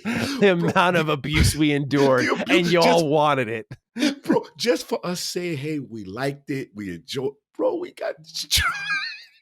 Yeah, man, don't let me find you on no Circana list or certain platforms. I don't want to hear about active users. I don't want to hear about nobody pre-ordering nothing. I want to see. Yeah, I want this game early dead on arrival. Access, bro. Yeah. I will be messy on that one. Yeah. That one, I took a lot of heat just for having these headphones. Oh yeah, you wearing the Constellation headphones. Let's go, bro. I'm gonna be humming at y'all something vicious. Yeah, I'm telling you. Don't let me find out. I mean, if they want to mount a comeback for Starfield, you got to think this next expansion has to be really good, and you have to synchronize it with the multi-platform push. It has to be that sort of Phantom Liberty moment. Although Cyberpunk was already in a good spot, but it has to be that Phantom Liberty moment where it makes people want more. You know, that is what they need to leave folks with. That's what we were hoping Shattered Space would do. Leave me wanting more Starfield. Yeah, man, I can't wait for that next chapter in that story. It didn't do that, so I'm hoping they can find that here. But it not having any sort of presence at the showcase, not the end of the world. Because again, given that the game or the expansion released in October, it's only been 8 months, which means that I know they likely transition projects immediately. Where I mean, we're closing in on a year of time and whatever they're working on next for Starfield. And I hope that can only mean good things, truly. Yeah. I hope it can only mean good things, but its absence was a little surprising me. But I agree with you, as you were saying earlier, State of Decay 3 was not being there. I don't know if you caught, but another thing that was happening on the streets, if you will, is people picked up that they updated their website and a lot of cryptic teases, a lot of things going on there. And if they felt like a very sure bet. Yeah. You know, Did they so update the I think logo? I didn't think about it until you mentioned it, but your idea of sort of the execs filling slots that maybe we're supposed to have certain games there, especially when they were kind of talking in circles. I feel like you were onto something with that, you know? I feel like, again, during again, it was just a terrible show. No, I'm not doing that. Mhm. But I agree. We all agree, right? That it is lesser than the last two, which we consider blockbuster Xbox Yeah, A showcases, plus right? shows for sure. A plus shows, right? So to me, I look at it as they've been so good at not doing what I consider the executive filler, or what I consider, hey guys, when someone comes out and just talks. Or when they do come out, it's for something big to follow them up. Like they're the setup guy because they command that attention. Like when Phil, I'll say this: when Phil shows up, I get hyped because I Yeah, know this guy is usually here because he's the face of Xbox and he is yes, bringing us to right, something he personally believes is going to be right. huge. And that, I I'm gonna mean, be honest. Can I be honest? All right, I'm yeah, gonna tell you who got bothered me. No disrespect. I love this guy, but it did bother me to see Matt Booty, because I felt like the he was same just feeling, but I was trying not recapping. to single him Yeah, out. I was like, bro, you're doing a mid-season recap in the show. Like, I Yeah, was like, why are you here? Like, I didn't yeah. understand it. So I thought It it was also maybe, didn't feel like he was setting things up right because he talked about TV and how it's influencing games and vice versa. And I'm like, okay, they're gonna like show the so they're Fallout gonna talk season about a new 2 show trailer, or a new thing. and they're like, here's Grounded 2. That's what they did after that. It didn't make And any any sense. sense to me, because I was just like, again, you could have just shown Grounded too, right? You Yeah. didn't have to bring Matt out. And I thought, you know what I thought he was gonna do? I thought he was gonna lead some, and this is the other elephant in the room, the ABK movement that we all been Mm. promised. Where was that? So now I'm gonna be honest, man. I'm a little disappointed in the sense that, are we ever gonna get this ABK stuff? Now I'm starting to worry about it, Yeah, it's been a while. Yeah, the integration's bro. taking a little too long. I've been the biggest defender of them. Yo, this takes time, security, back end. What is this? Don't look like it's happening the way we thought it was happening. So it looked Yeah, like this is y'all Call of Duty back compat yeah. shop. Yeah. I think what's happening, I'm gonna be honest with you, because a lot of Activision games that I think people, at least in the hardcore circles, talk about are licensed. If I were to make a prediction, I think they are renewing licenses and they are not giving it to you until it's remastered. And when it's remastered, they're gonna sell it to you and you Again, either buy it or it's in Game Pass. Game Pass. Yeah, yeah, And I sorry. think that's what they're doing with that Activision library because that is a treasure trove. There is a Yeah. lot of stuff there. And I think I mean, again, we talk about the Eye of Satya, but like, I bet Yeah. they looked at you spent all this money. You think you're gonna do the Bethesda dump special and put 20 games in there Yeah. in one fucking day? You're out of your mind. Hell no, you're not. You're selling every one of these. And not Individually. in the 360 SKU. You're Facts. selling a nice new fresh coat of paint for Yes. $60. Facts. Like, bro, Mhm. tell me, what generates more hype? Seriously, Transformers is back in back compat, or Transformers Collection is back with a new 4K coat of paint? And to be honest with you, Easy pick. I'm gonna be even worse. It ain't even gonna be a collection. They're gonna hit you with the One Piece and break them. Bro, You're probably they right. breaking these joints off like they savage. When I saw Gears Reloaded, remember we were like, Yeah. no collection. Like, Like you think I challenge people this all the time. You think Xbox is looking at how much money PlayStation is making with Sony and they don't have to do the whole jumping through Disney hoops? They're like, oh, we can just like, what if we can remaster Web of Shadows? We can remaster Edge of Time. What if we can remaster Shattered Dimensions? What if we can touch up all these games? Ultimate Spider-Man. Like, what if we can bring all these games back one by one and sell it to that just Matt Booty getting his aggressive bag, sell it to those sorry fucks over at PlayStation. It's like, oh, you guys like Spider-Man, don't you? Here's like 80 million of them. Marvel bro, Ultimate Alliance getting a little bit of a glow up. They already did part of the they work already on that. did that. So I'm just saying, bro, this is I agree. that's where I'm at with it all. I think that ABK thing, they're gonna talk their way around it. We're working on it. It's Agree. tough, man. This integration, it's like I bet all this shit is running and they could dump it in tomorrow. But because they know it's time to sell and time to get, as you said, pay me now. Where's my money at? Right? I feel like that's the vibe right now I'm getting, you know? 100%. I think it. I have to admit, I've been to the D. I'm going back on my old theory that it was going to happen. It just took long. This is absurdly too long, Yeah. and now I think the initiative has changed. Mm-hmm. And there's no more of that back. What you got, the nicest they get, you know what the gesture they did? Here's the old Atari games on stream. Knock yourself out. Yeah. But any of that main vein, Transformers, Marvel, you gonna pay like you weigh, and we're gonna break them off to you individually. No season watching. You're gonna get each episode. Yeah.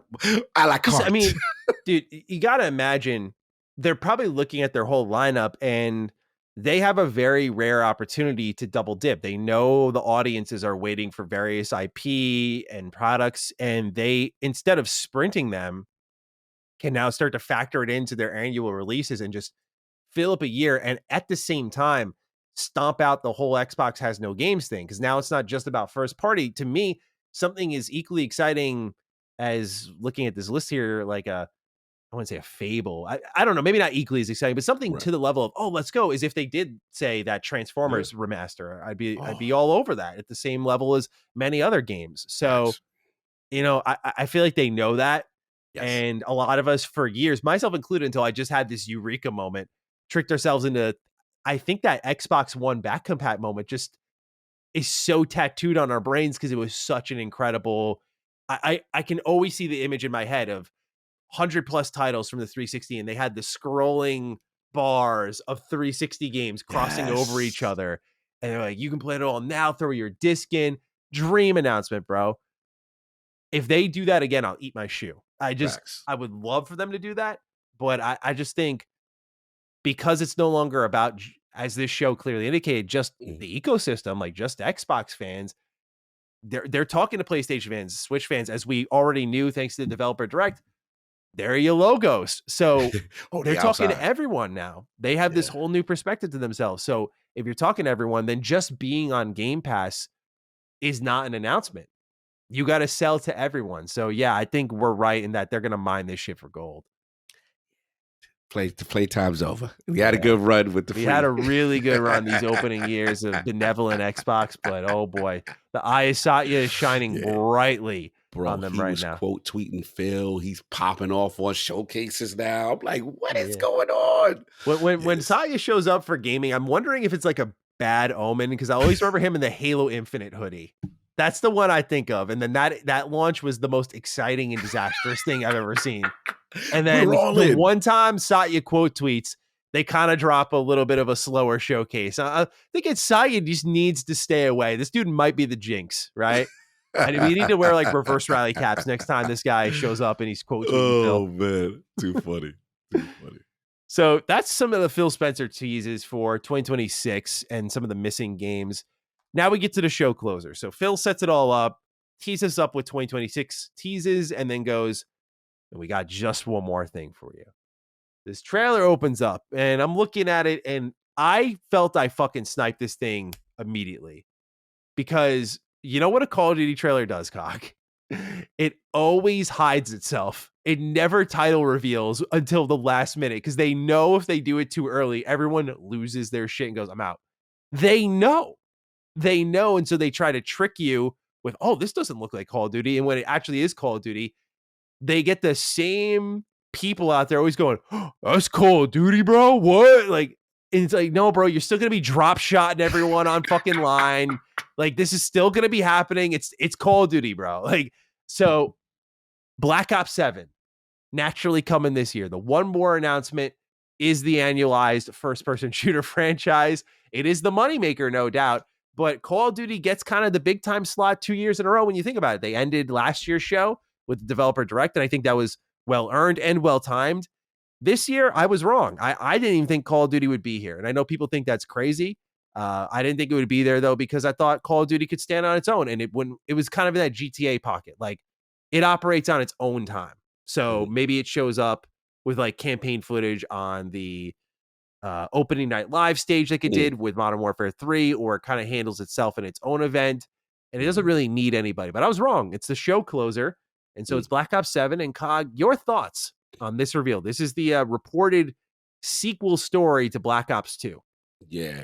Even though it's 7. Whatever the 7. Yeah, whatever the fuck this all means. I don't know. Look, it's so funny. This is how you know Xbox has way too many games and too many studios. Yeah. I go through a whole show. I wasn't even thinking about Call of Duty anymore. Yeah. I immediately eliminate because now that we over the novelty of it, it's part of Game Pass and all that stuff. When Phil comes out and says, "Well, more," I'm in euphoric state. Okay, what's it gonna be? And A the other thing revival? they did is I think they announced it as like Xbox Game Studios Publishing Presents. This was not Yes. like other Activision announcements where it said Activision Presents. So they knew. They framed it as not Call of Yes. Duty. So for a split second, I Mm. was like, "Ooh, what the wonder? What's it gonna be? What classic IP? What revival? What new IP?" Right? And then I said, "Wait a minute!" And I see everybody else getting excited, like it's gonna be some. Oh, they throwing out names first couple of seconds. I said, "Wait a minute! Call of Duty ain't show up yet." Mm. I was like, "Call of Duty." He's like, "Nah, son, this is something new." I'm like, "Bro, there's no way Call of Duty is not here." And at first, I was a little spooky because it looked different. I didn't know what was going on Yeah. at first. But then I started seeing drones.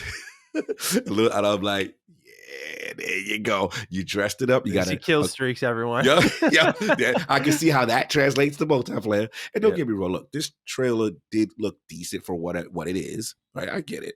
But it just goes to show you that hardcore gamers are mad with the biggest franchise in gaming comes out. And first of all, we forget it because we don't want to see it. And then two, it comes out, we go, yeah, all right. Yeah. So it's just funny. It is funny. It's a necessary evil. I don't want to be disrespectful. Hey, it could be good. It's just one of those things that this is the new normal now, right? Yeah. And we have to accept that this is always going to be there. And the fact that this is how big they are. We are forgetting that they have to put this in the show every year. I guess so. I eventually these mandatory slots are going to have to expire though, because you got a mandatory slot for ESO, a mandatory slot for 76, Yeah. Sea of Thieves, Sea of Thieves. now Call of Duty. Okay, guys, that's 4 slots every year that you're just absorbing, and that limits all the surprise and wonder of the show gradually. Like you can't be too predictable. So I get you. Someone's got to bounce. Someone's got to bounce, bro. I'm getting tired of this. I feel you from a flow standpoint. I get it. I think what messed it up is that I wish if they could do it over, I wish Clockwork had that spot, and I wish Call of Duty was, or just get Call of Duty out of the way. Even if you want to put it in the beginning, put it towards the middle. Just get it out the way. Again, not that it's terrible, it's whack. It's the known commodity. Remember, this is about wonder. This is about, you know what I mean? Save it for the new IP that looks the most promising or reviving, heartwarming thing that your community. Yeah, it felt very disconnected from what they knew they had to do these last 2 years. Like, and almost, if I were to be really harsh grading them, almost inexcusably so, just because if it's a game that's already a known quantity, which is Call of Duty, then it could have been Clockwork, for example, a game that had way more to show. And it's not like Call of Duty came attached with like a release date or anything. It was just it was just like Black Ops 7 end trailer. And it was a title card reveal.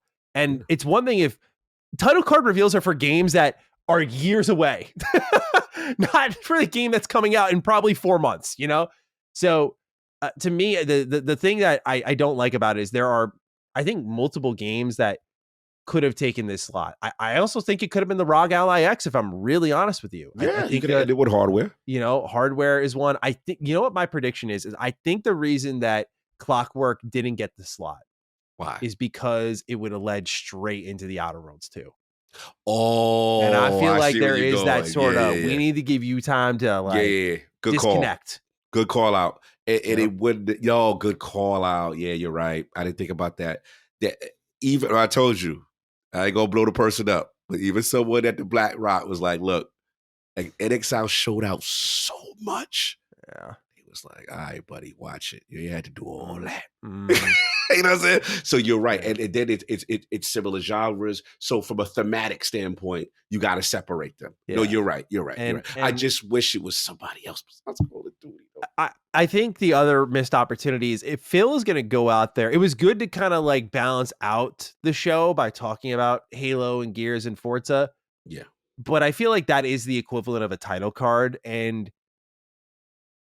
I mean, I appreciate doing it in your own time, but I feel if you're gonna, again, title card announcement, there's so many others that you could put out the door a little bit earlier.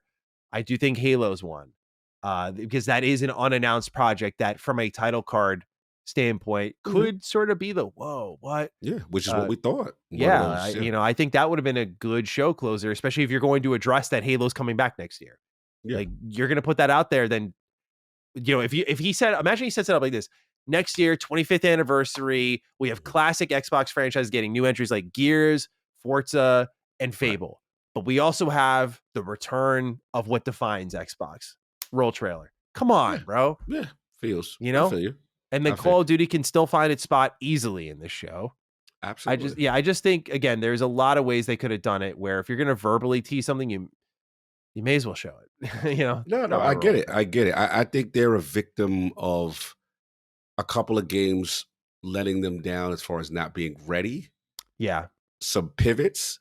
And to your point, to defend them a little, thematically, you said they couldn't have. Clockwork should have had it, but they can't have Outer Worlds be the developer direct when you got a game that's RPG sensibilities that could be superior to everybody. Yeah. Like, what's this show look like if Fable still hits that that's slot? What I'm saying. If Fable's there, we looking at classic blockbuster style the last 2 years energy. It spaces that. It's like, the big hitter in the lineup. We don't have our number 3 and our clean up hitter. You know what I mean? That's just what this was. So now we have to move people up in spots they really don't hit. We don't got Alonzo this one. You know what I'm saying? So it is what it is. Yeah, I think third party was just a little bit weaker this year. Yes. But, I think a Fable sort of developer direct or something would have really, like we expected, would have pushed the show to the next level.